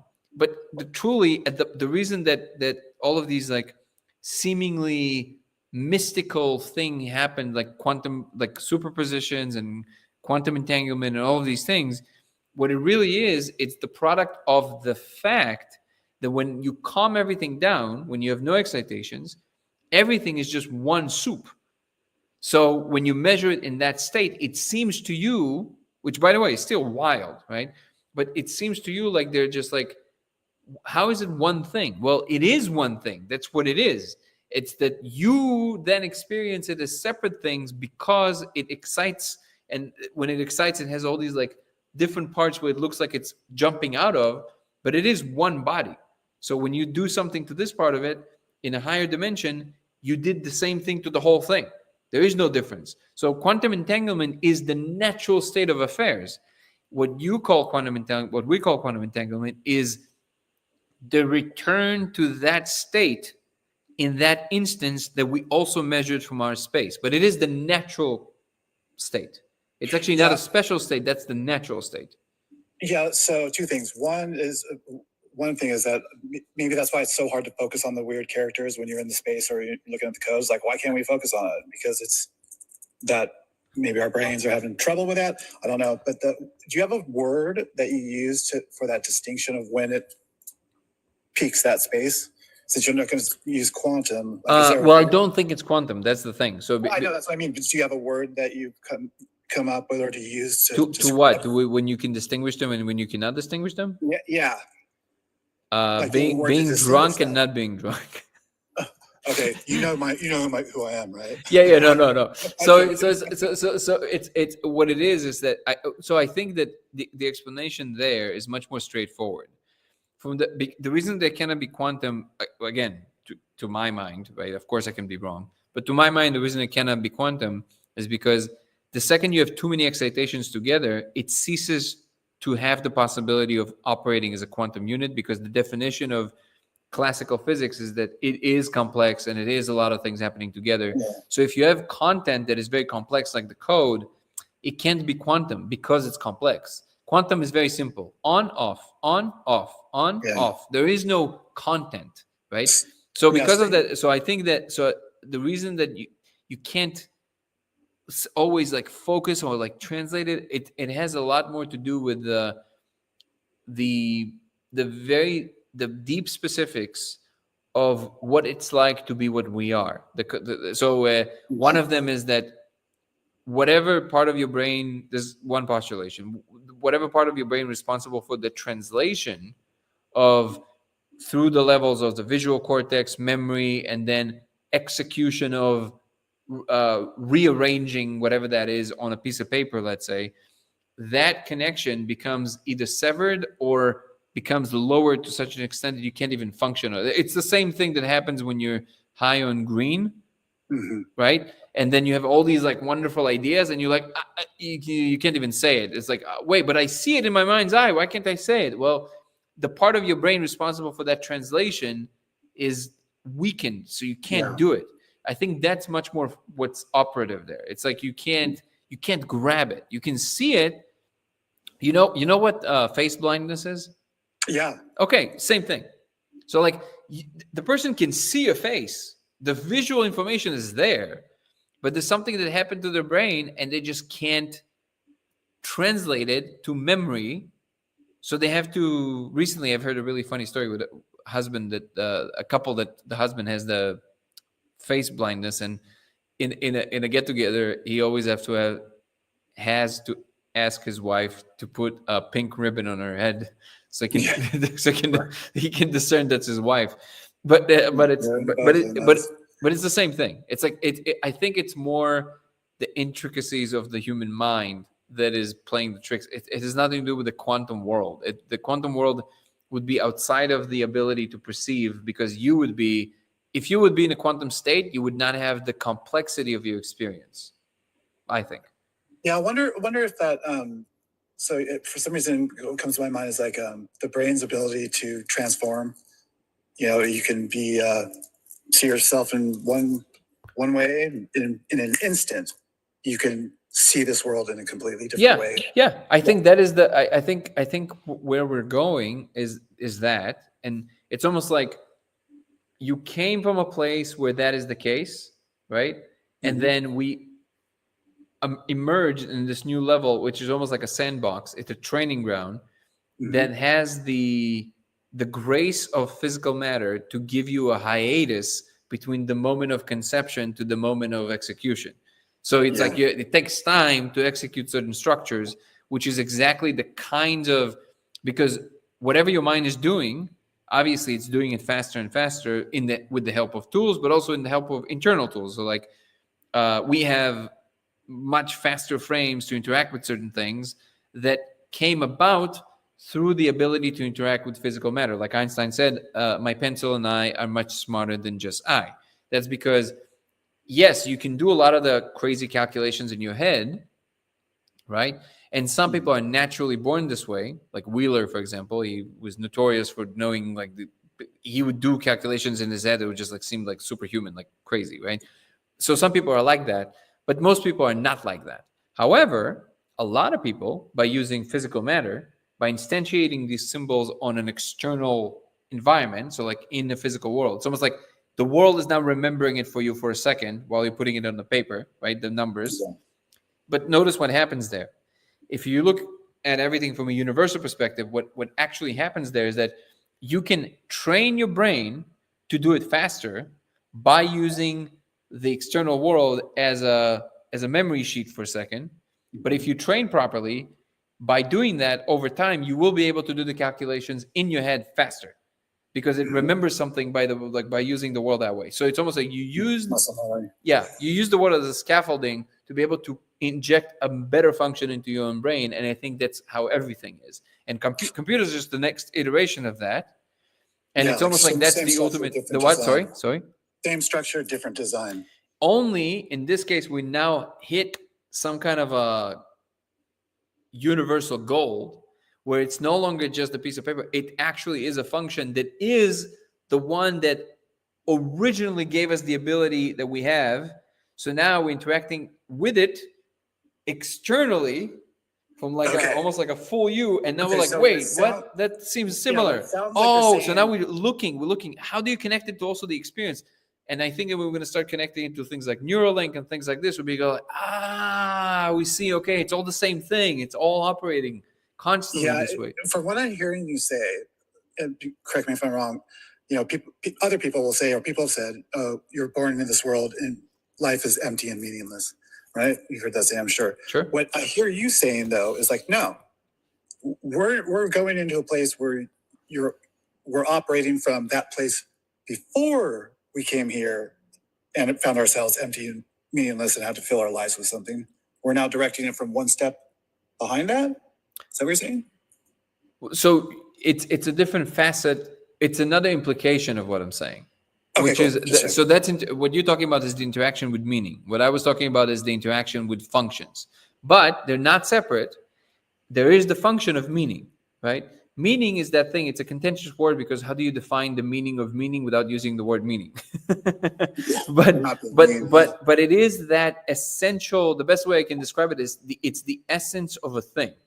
So meaning can be contrived of many different kinds of things, but I think what is what you really pointing to there in your mind's eye, if you really get to the bottom of what that means, is it is the set of all possible relationships between all possible things. So the meaning of blue in relationship to red would be along the lines of the continuum of the light spectrum. The meaning of the word uncle is a relational description of a relationship inside of a family, which is a thing that what we mean by that is, oh, it's this unit of people who are born into the same circle of genetic pool. So you can keep doing that, right? But they mean something. And now notice that aside from it being logically descriptive, they also feel like something. So you attach a feeling to that relational value, and the coupling of the relational value with the feeling is what I call the field of meaning. So when I say, what does this mean to you? What I mean by that is I don't mean like what is that logically descriptively describe it to me. I mean, what emotion is it attached inside of you to? Yeah. Right. Exactly. So to your question about the meaningless of the universe, the meaninglessness of the universe, that, by the way, is a logical move that you made in your brain that connects to a certain kind of flavor of experiencing the world, which is the meaning you give it. So we are meaning producing machines. That's what we do. If you really ask me, like the kind of like the deepest thought of what I think we are the ultimate consolidation in the ultimate informational consolidation machine. That's what we are. And that is done by the use of what we call meaning. So for example, if you ask yourself, what would be the best optimal way that you can possibly inculcate information in a way that is the most reliable and yet very efficient without needing to create a lot of descriptive models? Like, what are these things that you can do that then you can deduct everything from them? So for example, if you go outside, beautiful sunny day, you look outside, there's a snapshot of what you're perceiving, right? The entire gamut, colors, the wind, the smell, the feeling you had inside that is attached to all of that. And if I take a snapshot of that instance of your experience, that one snapshot includes all of these elements, right? Thank you so much, Ebony. I appreciate you. I'll I'll glorify you in one moment even more after I'm done with this jazz.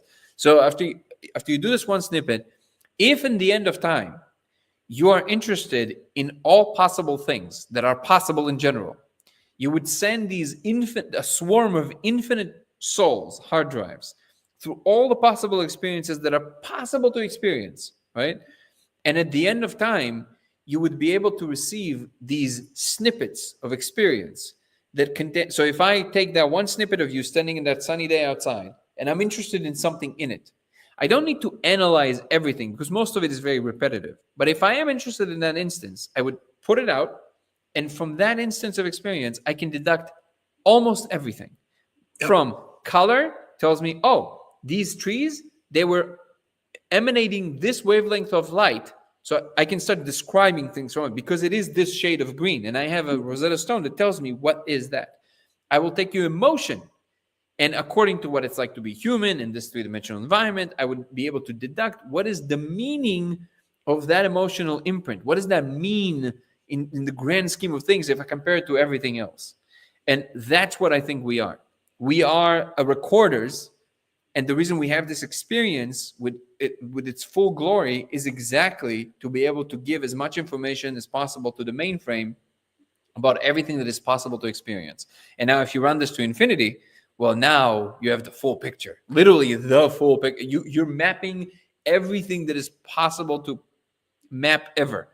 And that is the attempt that these civilizations are trying to approach. Now, like, imagine there's the technological sophistication to do so, but that would be the most optimal way to register information, moments of experience.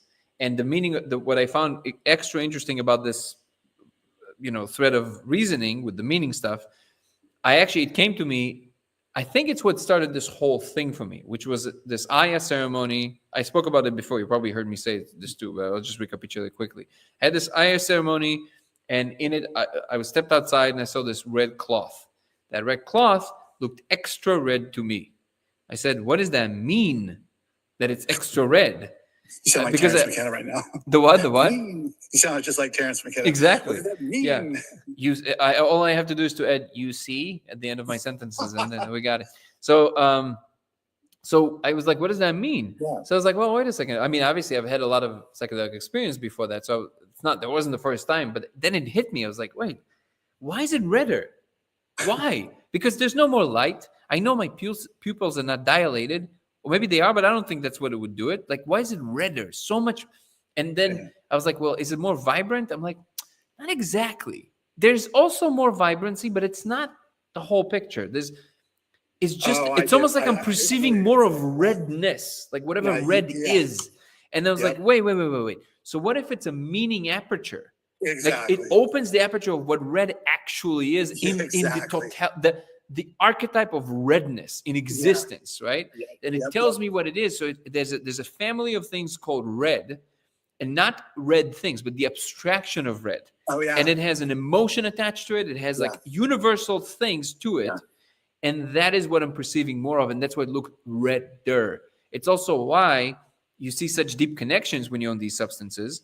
And, when you look at a person, you all of a sudden see them in this whole other, because you see the true expansiveness more of what they really are as the channel in relationship to themselves. So the ultimate channel of meaning would be the relationship of things to nothing but themselves. And what I was perceiving in that instance is more of what red is, not in relationship to blue or green or anything else, but in relationship to itself. Yeah, you were shaking hands with red. Exact. That's a really great way of putting it. And then the final thought on that, like in that, that little sub quest that I did on the Aya, was that the ultimate meaning arc is the thing that is only in relationship to itself from the beginning to the end, from alpha to omega. That is God. It is the thing that is only in relationship to itself from the beginning to the end. It never departs from what it is. And that is that is the arc. That is the like an arc between a spark.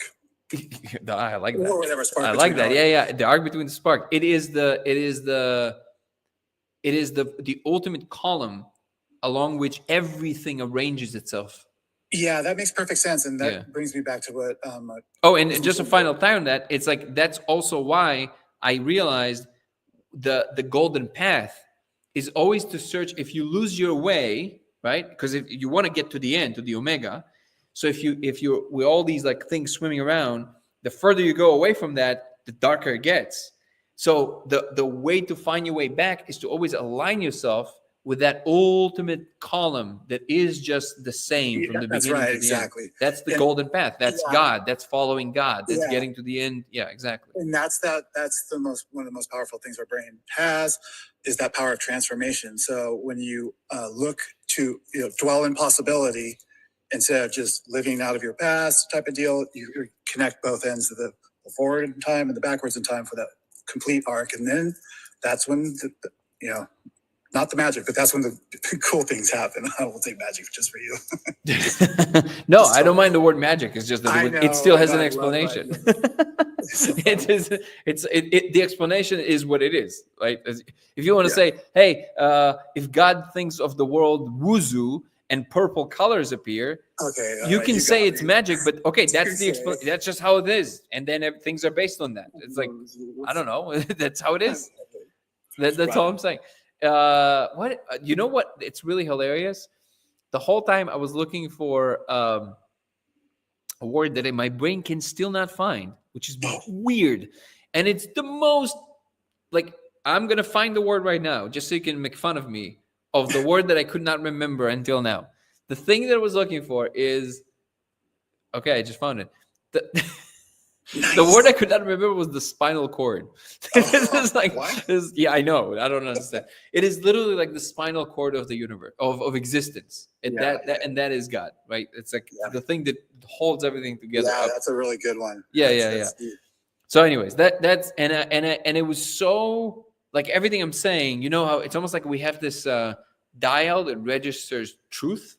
Mhm. It was just like, like Yeah. golden ticket. You like hit all the. It was like in Yeah. that instance where I was like, oh, like this is just truth. Like there's nothing beyond this. This is exactly right. Do you have a favorite color after that experience? Not after. It was always the same color. Purple. Okay. Always Yeah, purple, right? But not Yeah. after that. It's like, The- I should- The, No, no, oh no. no, it wasn't that necessarily that, which is funny because some people told me, people always like to psychologically analyze you, and Oh, yeah. people say, who was it? The girl? Oh, she was like a psychology major. They're my favorite because they really love to. And she said, it either means, oh my God, with TikTok I have to be careful with everything I'm saying. Okay, it's gonna ruin the punchline, but whatever. She said it's SEXUAL. Frustration, Oh, right. I love. Oh, or yeah, the hots for you. or it's the lesbian color. I was like, what does that mean? Yes. Oh, no, there was another one, which is it's a royal color, and obviously I like that one the most. So I was like, yeah, okay, that's probably what it is. Yeah, my favorite is pink. Is traditionally a very masculine color. I love informing people of that. So yeah, Salmon. All right. Salmon. I think Only very masculine men can wear salmon. That's what they say. Low tide. No, I specifically, it's like deep purple. It's like it's not the one that's close to pink. It's the one that you have like flags with it. You know what I mean? Like, like deep, magenta? like royal purple, like Royal deep, purple. I deep gotcha. purple. Yeah, like that. I don't know what that means. Probably as close, like it's in between that and indigo. These are the like kind of like that's my favorite one. Yeah, midnight blue, almost bordering on purple. Yep. Yeah. So, anyways, that was my wrap for today. It seems that YouTube likes it. So thank you for invoking this. The what? The third. The third what? January 3rd. You gonna be around? Yeah. Why? What's on January 3rd? I was on my way back from the desert. I could drop off this magnet experiment of mine for you. Oh, cool. Yeah. Wait, hold on. Let me open the schedule. I mean, at this point, I got in trouble so many times in the last few days by not remembering things. Hold on. I know you keep mentioning that, dude. It's getting crazy. I really need. No, I already started working on that. I have a whole system that I set up. January 3rd. So I have. Okay, so I have a meeting at 10 a.m. till 11:30. That seems to be it for now. Okay, cool. You'll only take about 15 minutes anyway. Cool. It's a Friday, right? Yeah, cool. Yeah. What time of the day are you? Do you think? Or you don't know yet? We'll want to beat traffic, so we'll be rolling into town. Okay, we'll just play by ear. You have my number, so just text me. Thank you for prompting that, by the way. That was a good. No problem. You're busy again. I get it. No, thank you for prompting this discussion. Oh, yeah. I know. I've been working on you. Yeah, you hit one that I really love talking about. So I don't really get to talk a lot about physics, and it is definitely one of my favorite things. And it also always invokes some kind of an awe of mine of reality itself. So it kind of puts me in the zone, which is nice. Yeah, which is interesting because what I was trying to bring out of you is your understanding of like human potential and that kind of thing. And, because you're lifting up so many people just through these live chats, people are super stoked and you're helping people out just by sharing this love of physics. So it's interesting, I think, both to work together well. I deeply appreciate the kind words. My true interest always, like the thing that drives me more than anything, is understanding and balance. Like balance is my favorite thing, and part of that is when people are very low. It's part of the balance is lift them up, right? And the other part of that is that when people get too high, like not in a bad way. Like I love when people like thrive, but when they do that and they make it into a zero-sum game and they pull something out of people that it goes down, my impulse is always to balance these two. That's the thing that kind of, it's not necessarily, yeah, it's the balance of it. Like I have to have it balanced. That's I don't know if it's an OCD thing, but the what? Is your birthday in October? No, it's in Okay. January 28th. Oh, look at that. There's explosions on YouTube. I don't know what caused it, but maybe this gesture. January 28th. So I'm an Aquarius. So I guess we're entering my age. Yeah, totally. What are you? I'm a Libra. Libra. Yeah. I know quite a bit of Libras. What would you say is the most Libra thing about you? Fairness, balance. See, Yeah, that's what we get along. Yeah, you definitely have a very kind demeanor, but I can hear that you're very connected to your shadows. Like they're integrated well. I am. Yeah. I love my shadow. Exactly. Yeah. What do I want to say? Oh, I forgot. Anyways, about humans. Do you remember? It was really funny. You remember it was like I think it was the second, maybe the first time that Elon was on Joe Rogan. Mhm. Wouldn't it be hilarious in TikTok if TikTok made the word Elon like they would they would flag us for saying Elon? Oh, God. That would be. I mean, I wouldn't be surprised. But anyways, when Elon, I think it was like the first or the second time on Joe, and something said about baby, and I don't remember if he said I like babies, but it almost sounded like he wanted to say I like human babies. Like, Yeah, right.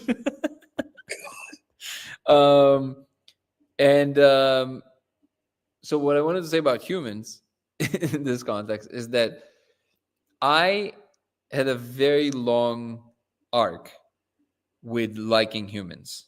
I did not like humans for a very long time. Yeah. And I think because I'm a recovered humans non-liker, Yeah. whenever I see now that we're just shitting on ourselves Ugh. and on one another, I'm like, dude, it's so not the right way. Right. It's so not that. Like it so needs to stop. Like it's just like we're not that bad. We're not that bad. We're just basically like everything else, plus some crazy abilities that we have to kind of get control over. But basically that's it. And yeah, I don't know. I have such a hopeful and positive outlook on what's possible for us. It almost like it just I don't feel a lot of sadness in my life, but that actually saddens me.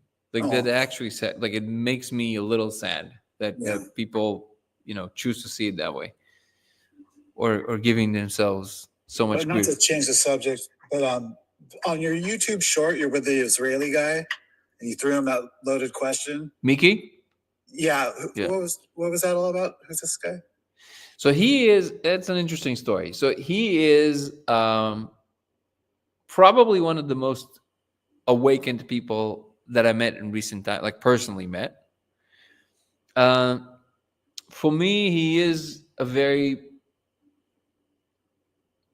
it's a mixed thing for me because he is I highly recommend anybody who wants to, I highly recommend go check him out. You can watch the conversation. Mickey Stefanov, I really think is an incredible force for good, but there's some elements about the way that he wakes people up, or at least in this moment that he was doing it, that felt a little almost like there was no emphasis on integration there. Mm. But he's powerful beyond words. Like I've seen things in his presence that are just like what you would call miracles, straight up. And you know me by now. I'm like, I ain't buying shit unless it's for real, right? So okay, I was thinking of a different person. Actually. What? Okay, so who are you talking about? I'm thinking about. Let me get to it real quick. It is Yigal Ravid. Oh, okay. Yeah, it is a different guy. Okay. Yeah, he was one of the most famous radio hosts of he was kind of like the voice of Israel for a long time. He was kind of like in the news. He had this like deep voice, and it's kind of like a voice everybody knew, right? I got you. Yeah, that's what he was. Why did that one stand out to you? Oh, well, because it was a great short. It's like dropped the UFO question on him. He's like, no, dude, I'm not going to touch that one. Oh, yeah. Well, I Yeah. thought about, he's a super, super nice guy. I just got to know and I him. thought your hair looked great. Well, thank you. Yeah, it was like looking bang. And says, oh, I'm remembering this. I don't remember what my hair looked like back then. But yeah, I always alternate in my life between short and long hair. Right now, it's just the long version. It will go back to short at some point. I did try to go short in the last, I think, 3 months. And every time something happened, that is like, like 5 times something happened in a row. With it's at a certain point, I said, okay, well, I guess the universe doesn't want me to cut my hair right now. Like, it's just like, nope, nope, you're not cutting your hair. It's like, okay, I don't know what that means, but cool. We'll just keep it that way. So different with short hair. You Oh yeah. You look so different. I think after we're done with the movie, I'll go back to short. I think for the continuation of the filming, it needs to be that way. Also because it might be a little bit confusing if in the middle of the film all of a sudden I look different. Yeah, I look. Yeah. Also, if the movie gets too much. Whatever, you might want to change your appearance just to disappear for a little bit. No, I'm not worried about that. I know. Yeah, I'm not worried about that. Whatever needs to happen, it will happen, brother. I know it sounds loaded, but I really do see myself as a tool at this point more than anything else. So I'm following the column. So if whatever needs to happen around that, I'm okay with it. That's fine. Oh, and Antarctica is also Libra. There you go. Gotta shoot the movie, exactly. No, literally, like, you don't understand. Like, I had the same hairdresser for 13 years. Nice. And I called the hair salon. I was like, okay, I want to schedule an appointment with Abden. They're like, okay. And then they're like, oh, they called me 2 days before. They said, Abden got COVID. He hasn't canceled our appointment in 13 years. And it was like, what? I was like, it was so weird. I was like, what? That's weird. Then the week after that, I was like, okay, let's schedule it for Monday or whatever it was. And they're like, oh yeah, next week is completely booked. I'm like, okay. And then the week after that, I was like, okay. And then they're like, okay, he has 1 day. And in that 1 day, I didn't have the car. It would be so weird if you changed your hair in the movie. I mean, no, it would be wild. Look, if I could, like, even this way, I look already different, right? Oh, I know. That's what I mean. I look completely different. Ponytail look great. Yeah. That was a good look. So if you want to go short hair in the movie, just make sure ponytail. But yeah, cut in the middle of the movie was killer. Wait, I was in a ponytail with the gal? With a hat on backwards. Oh yeah. Well, that's just basically like short hair. No, my favorite hair that I had was, I think, 2013, 14. That's probably my favorite hair. So maybe I'll go back to that. That's maybe a fade. Get a fade. When I was a kid, in one of my long hair periods, I was very influenced by the idea of like Eastern traditions, even though I knew nothing about it. So I did a crazy like a full buzz here, and a ponytail, and it looked ridiculous because I have big ears. And then in the back of my head, I did the yin yang. Wow, nice. It was absurd. Dude, you are a mystic. I mean, come on, that's what it is. No, man. I was out of control when I was a kid. I mean, maybe my subconscious knew, but I was out of control. All good mystics are out of control. Yeah. No, I was out of control. Let's see what we got here. Good night, Ebony. Oh, wow, there's so many comments.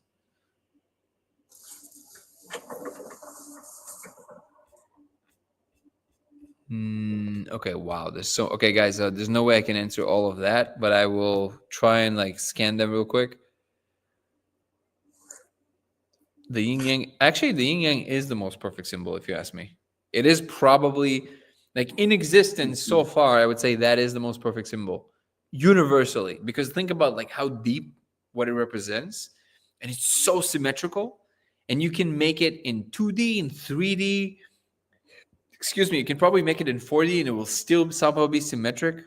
I don't know how many more dimensions. When you look at a photon underneath the electron. No, that is not true. See, this is, oh my God. Is that a lie? Oh my God. Of course it is. Listen, it's not a lie. It's one of these.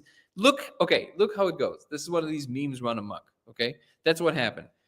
They have an experiment that they know for a long time that it works. It It's crazy that it works, but it does. It's called ghost images. And what it is, you send a laser. I did this before. Okay, so you have a thing. You have a laser. This comb is a laser.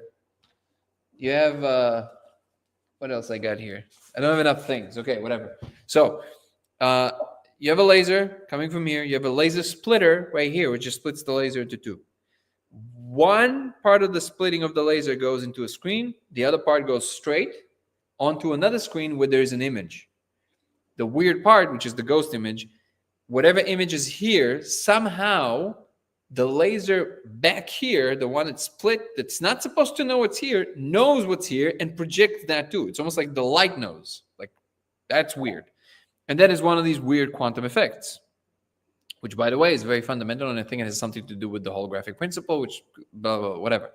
What happened in that experiment is that the image that was here was a picture of a yin-yang. So when they showed it here, they're like, oh my God, look, quantum, what it really, the experiment says, like in the case of this quantum entanglement, which is what it is, the picture of the yin-yang was translated from here to here. But then they said, oh my God, quantum entanglement looks like yin-yang. No, it does not. It's just that this was an image of a yin-yang here, and it translated up here. But here's the thing. You don't need this little weird story to say quantum physics is bunkers. It's amazing. It's crazy, right? It's not, you don't need the extra. I don't know how they didn't correct it immediately. And that's because it just gets out of control. Like somebody writes a story about it and it makes a title. Nobody reads the story. They just read the title. And then everybody runs with it, everybody reposting a million times on Instagram and everywhere. And that's it. Everybody thinks that quantum entanglement looks like yin yang. It does not. It's so funny. Yeah, that Jesse just asked a question about the ancients, and I'd be curious to see how you look at that. I don't know that they knew this stuff. This is exactly the thing. So think about this for 1 second. Even if you believe that all of this is true, right?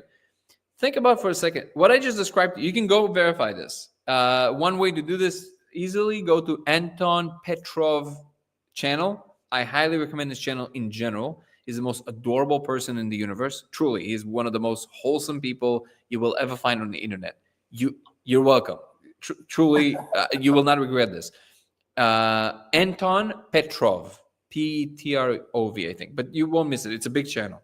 He does an educational video on science every single day, which is insane. He has like 46,000 videos. It's just crazy. I don't remember exactly, but it's something crazy. Or 4,006, I don't remember, but crazy number of videos because he posts every single day. And each one is like 10 minutes and it's like very detailed and everything. He did an episode on this. I'm sure you can find it. Mm-hmm. Just go on this channel on a regular browser and you can search within the channel, do entanglement yin yang. You'll find it. He'll explain to you what happened there. The reason I'm telling you this is this happened in not only in our time. This happened 2 years ago? Mm-hmm. Something like this? Okay. This happened now. When we're still around. Okay. And look how much misinformation there is here, where a simple experiment that you can easily explain, and if you just Google for 2 seconds, you'll find that out. And nobody did, right? So imagine, look how fast the wrong information passes from one person to one person when it spreads, because when something is sensational and everybody wants to believe it, so easily it spreads, right? So this happened now. What are the chances, but really think about this, what are the chances that we know the truth about what happened 2,000 years ago when it's repeated in the same manner without any evidence whatsoever? People just keep repeating it to the extent, and this is a known effect in psychology, when somebody repeats something long enough, people just think that's just the case, right? And there's and so this idea that our ancestors somehow knew information that we now forgot, I would claim, is much more likely that kind of a misinformation than anything else, because people used to die in their sleep from choking on their own teeth. That's what a big majority of how people died. Yeah, isn't there like a saying, like, we are constantly rewriting our history moment by moment, because it's the way it works is, because of something like this that you're talking about. And I think what it is, you know what it is? Again, please take what I'm saying with a grain of salt. I'm not here to change anybody's mind if they choose to believe whatever they want to believe. I can only share with you how I reason about these things. I'm very interested in everything that is true, and I'm not closed at all to all the craziest possibilities if in fact they are true. The thing is that in order to discern if they are true or not, it takes a lot of work, and it's not easy, and that's why science is important. I'm in the midst of being in many ways criticized by now mainstream scientists, which is an honor, to be honest, that anything that I brought up even made it to their radar. But I value what they do. I think it's important with the way they're criticizing what I do, and I'm just maintaining what I found is real, so it will withstand the tests of everything they're going to throw at it. Now, that being said, I have very little patience for people who just kind of, not people in general, but people that are more of the scientific flavor, and then they jump on board with all kinds of things just because it feels a certain way. It's almost like they're betraying the craft. To me, that's actually a betrayal, right? Because making progress is very hard. So the way I reason about these things is, first of all, I don't believe it. First of all, I don't believe it. I don't believe it, first of all. And then you got to do a lot of work to prove it to me. Not just you, myself. I would like to know what's true, right? Is it possible there was a lost civilization or lost knowledge in the past? Yes, of course it's possible. Sure. How would you go about determining that? Well, you would have to find some clues, just the same way that we're finding clues about that knowledge existing, because it would leave traces. It would leave artifacts. It would leave certain kinds of ways in which people used to live, right? And then in the context of that, the idea that people knew about quantum physics or any about these things, they're very easily just extinguished immediately. That's just very easy to prove that cannot possibly be the case. And some people get infuriated by this because they're really attached to the idea that was the case. I can tell you that just will never hold water. They would have things that you'll be able to find. And now, did they have a different kind of knowledge that we currently don't have? That's more plausible, because they might have had a different set of attention on other things because they have a different set of values, right? So because they didn't have so much distraction, for example, like we do, it is very possible that people maybe were more attuned to one another. Maybe they were more attuned to some kind of a natural frequency of nature, all of that stuff, right? We know the memeplex, so I don't have to reiterate the whole thing. But basically, being more connected to nature and all that stuff. Is that possible? Yes, much more likely. Which one is better? Now you're talking about something else. It's not better in terms of some objective operation. It's better in terms of what needs to be done for the survival and the thriving of the species and the rest of the biosphere. That's the only way I think we can define better in objective terms for whatever balance is happening on the planet.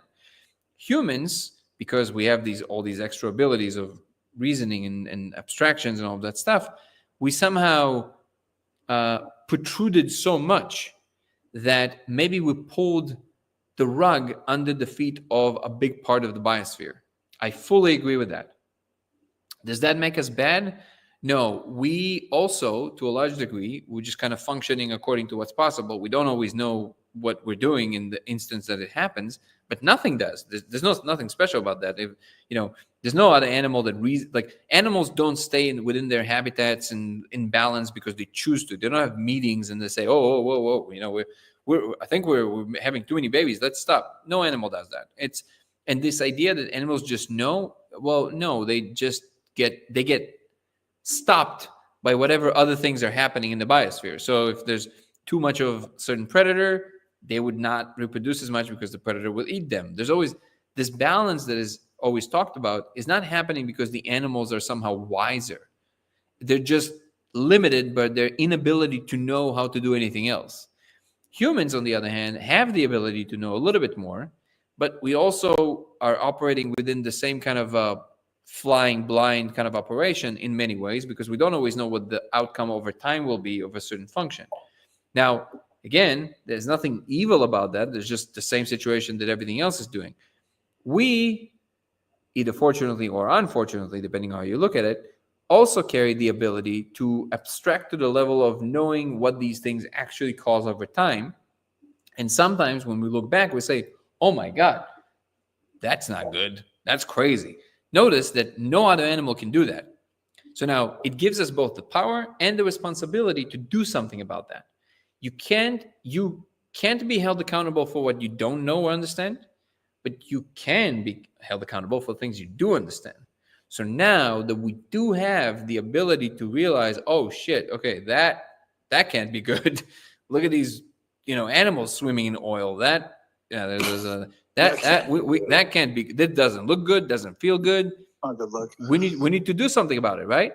Okay, cool. So now we get to rectify. We have the responsibility to rectify, and we are, to a large degree, starting to do that. What doesn't make sense in this context is to all of a sudden, now that we realize, they go, oh my God, look how bad we are. Because you're going to start feeling that way towards yourself. You're going to keep saying you're bad. You're going to manifest that. You're going to be bad. You're going to act that way.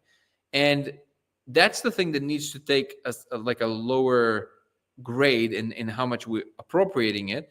We need to be more focused on what can be done from here. Now, that's a separate rara that I'm on the kick of recently talking about a lot, so I drift there all the time. But the deeper point about the what we are as a species, well, yeah, we pulled some more of that rug. Now we have the responsibility to return some of that rug and to create things that are actually adding to the tapestry, because we are, in the end of the day, nature, and the evolution of nature is happening through us. This is where it kind of brings us to this conundrum with the whole, technological world. One idea that can come about from this technological world is a complete severing from this feeling of what older humans might have had, which was, I guess, in the context of the biosphere, good, because it's very difficult to harm the forest if you can feel in your body what it does to the forest, because you literally feel what it does, just like your arm. You can kind of feel this, it doesn't feel good in the body, so you're not going to do that. So one possibility with the technological world, if just, we just keep going towards like a function. Yes, I would agree that can cause a much more grim world and a much worse world in the context of the biosphere, because there's going to be one being, us, that basically takes everything. And even though now we know it's not a balanced game and we have this influence, if we're going to keep doing it, okay, now it's going to make sense to say, yo, we're not being the best version of ourselves. Okay. Yeah, it's also like how when the trees are going to be about to go extinct in Africa because the ibex is eating their leaves, they will signal to the trees further ahead to release a poison to kill the ibex. Same thing. Plants nature is brutal. Yeah. Brutal, right? Watch, or don't watch, but nature is brutal. Okay, if you want to call anything evil, that would be it, right? So now, is it? No, it just does what it does. And we just do what we do. It's just that we are the only ones that can actually look at that and go, wait, we actually feel like that might not be of the highest vibration, what we call, right? So what happened here? I think we're connected to a higher channel, truly. Whatever you call the emanation of the divine, or whatever gives inspiration to things to emanate in a new form that never existed before, which is essentially what creativity is, which happens in humans all the time and really doesn't happen in any other context, at least in the biosphere. So now, go ahead. I was going to say, I am a person I really love the ancient stuff, and because it's such a mystery. But then when I came across you in the simulation, it was a shocker to say, okay, wait a minute. It's like, that's why I love joking about you and not liking the word magic, because it's it's what's awesome though is that through working on the simulation stuff, it's really brought home that it's all about what I am now, what I'm doing now, and that my relation to everything ancient is just as current as this is for me now. I don't know. I'm not making any sense the way I'm talking about. No, you are, because in 2,000 years from now, people are going to look back and look at us like the primitive people and say, oh my God, I wish we could be as like them, because the tendency is always to glorify something else that isn't you, especially when you feel guilty for what you've done. But that is actually exactly it's a self-fulfilling prophecy. You're actually doing the opposite of what you're trying to do. Again, this is why I like this analogy of the human species with the life of a human being. I really like this idea that we're climbing out of being teenagers who are rambunctious and crazy and don't listen, to being young adults who start to understand responsibility, why you have to clean your room, kind of feel a little bit of like, oh, maybe I need to contribute to something, right? That kind of stuff. And I like this because it gives us a little bit more leeway of like, well, okay, we were just kids and we're a little crazy and time to calm down. Let's do it. Cool. Yeah, in a way you could say that humanity is going through its like first initiation of some sort on a global scale. Yeah, exactly. And then so the trajectory of the technological, which some people see as just robotic and cold and not connected to the biosphere, yes, that's a possibility, but it really doesn't have to be. That's a postulation that people are placing on it. What it can do, it can actually amplify the biosphere. Yeah, that's what I'm saying. Like seeing the code, it was like, fuck, well, there's all the ancient stuff I keep remembering. It's right here. It's now. It's the same thing, you know? It's always here. Yeah. And that wisdom is there. So to extend an olive branch to all the people that have this kind of predisposition to think of technology, like, again, I know it's never that clear cut, but I know that it is the caricature version of that, which is like technology, bad, nature, good. First of all, go watch different mothers in nature, different animals eating their own children. Okay, tell me if that's good. This happens all the time. Nature is insane. Okay, first of all. Second of most things in nature will kill you instantly. Second of all, on the side of the technology, yes, it can go into this completely severed realm of just, completely don't care about the environment, just us. But in the end, that will be a limited channel because you will always be tethered somehow to this physical world in the basis. So if you're going to keep ignoring it, eventually you will pay the price. There's no way around that. So I think that the path is always the middle lane, which is like, okay, there's these abilities that we can do. We can communicate on a large scale. We can bring about rapid change to certain things. We can potentially protect the biosphere from certain disasters that happened in the past that now don't have to happen if we learn how to remedy them, like impacts of asteroids, maybe predict earthquakes earlier, and maybe even help move certain biospheres before big fires happen. We can't do it yet, but we might be able to. And all of these ideas that people have, but people will never do that. Well, that's just your ideation. That's just what you decided that people can or cannot do. So this idea that, well, how do people know all this stuff in the past? First of all, I don't know that. I don't know how anybody claims to know that. And people who believe in Atlantis and all that stuff, I'm not close to it. I'm just saying that if you want to postulate that they had a different kind of knowledge that kind of disappeared from the world, that's fine. Well, let's talk about what it might have been. And if the tendency of the person in front of you who's saying these things is to always land on, yeah, but that's just beyond the scope of what we are now. Well, that's just the equivalent of believing in magic. And once again, it's just this self-flagellation that doesn't need to be there. It's like we were bad, so we there's no way we can understand. Yeah, you're just shooting yourself in the foot. There's no way you're going to be able to ever be good if you keep thinking that you're not good and somehow everything else is better. And that's just, well, first of all, it's just not true. And the goodness exists right here, right now, if we choose it to be. And what are these possibilities? How are they going to come about? We have no idea. But you have to focus on something to make it happen. And it's definitely not keep repeating how terrible we are and how much better the world was. And we just messed everything up. And again, first of all, not true. Second of all, give us a break. We also climbed out of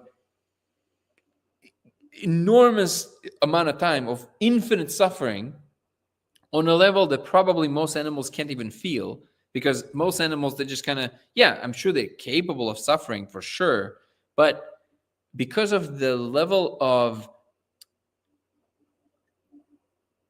operational freedom, like the level of dimensionality to our mind, and like we can think in so many different new ways that nothing on earth could. We can also suffer in so many new ways that nothing on earth could. An animal, pretty sure they just kind of accept their fate, and there probably something happens chemical in their body that just shuts everything down, and and they kind of just basically go to sleep, right? And yes, there's pain, but the level of suffering that humans are capable of, no animal can postulate that. So are we the happy receivers of that accident, or are we the victim of that accident? Well, it's neither. It's just with each ability, you also have the negative side of it. So giving ourselves a break, knowing that we're capable of good, and not necessarily constantly throwing all the beauty and the glory to the past, because that's gone. And whatever the truth about it, I just had a conversation right before we went on this chat with a good friend of mine just about this, where, he also loves like the past and Rome and all that stuff. And I was like, look, I get what you're saying. It's like, yeah, but look at all these like beautiful structures that existed back then, and now everything we build is like a box and it's like nothing. I'm like, okay, but that's a matter of incentives. The irony there is that it is this way because back then all the control was exerted by one person or a very few individuals, and people will immediately say, well, it is that way today. No, it isn't. You really don't understand what true dictatorship is if you're saying that, because literally there was just like nothing to almost everyone, and then like maybe like 5% of the population had something. That's not the case for us. That's a meme that was sold to you on social media. That is not true at all. Most people can afford a lot more than anybody in history ever could. I'm not a rich man, but I can afford quite a bit. And I know people that can afford a lot more than that, right? I'm not talking about millionaires, just like regular people. The reason that we don't have these like extravagant structures is because we don't. 90% of the money of the GDP of the country is not going towards building palaces. Yes, there's a lot of things that needs to be remedied. Don't get me wrong. However, it's nowhere near the level of what it used to be. So these beautiful things that we're glorifying were built on the pain of the majority of the population of that time. That's the thing that is being missed here.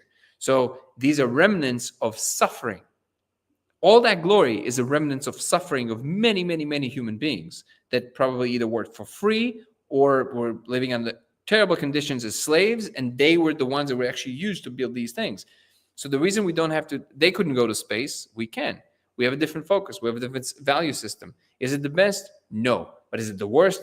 Absolutely not. I am of the mind that we truly live in the best time that has ever been, and we just like to complain about it, because if we admit that this is the best time, then the fact that every single day when we feel the lack of meaning and the lack of importance in our lives seems to be like it truly makes everything feels dead. Because if this is the best time and we still feel like shit in the end of the day, I mean, what is it all for? So maybe there's a better balance. Maybe we do need a little bit more pressure from the environment that we can maybe allow ourselves to have, so we can feel a little bit more meaning derived from our lives. But we don't need to overshoot that and say, hey, this is like the worst. Like, it's absolutely not the worst time that ever. Just look around you.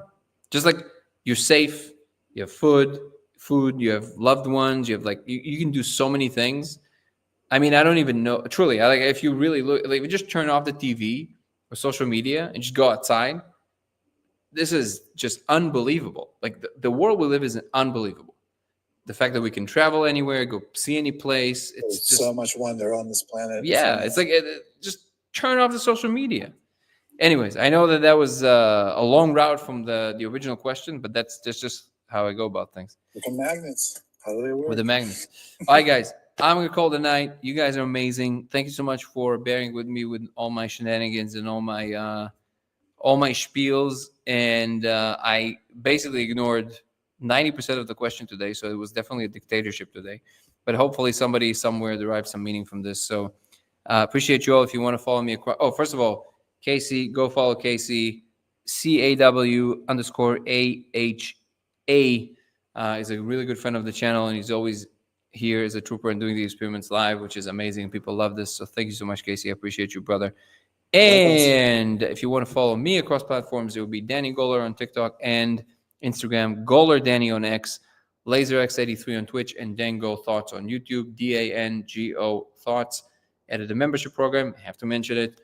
Gives you early access to all the videos that I'm releasing. A new interview is coming out in a couple of days that you guys are going to love, as well as Zoom calls with me, private and in a group, depending on the level of tier of the membership, and weekly lives aside from the daily lives.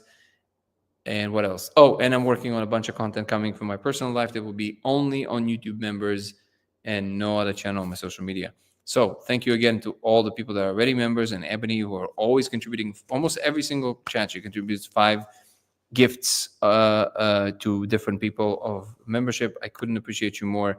You guys can join our Discord channel, which is on YouTube. You can watch it in the description. The website to find out everything about the laser is codeofreality.com, codeofreality.com. And the last thing is, we are working on a movie. So if you feel that you can and you want to and you can contribute to the film, if you're on TikTok, you can follow the link tree in the description and donate to the film on our GoFundMe page. If you're on YouTube, you can just watch the trailer. My tongue is twisting at this point. Watch the trailer. Under the trailer, you have the GoFundMe link. Thank you, everybody, for always being here. I appreciate the love, the kindness, and the incredible participation in these channels. Love you all. Peace and love. Ciao. See you guys.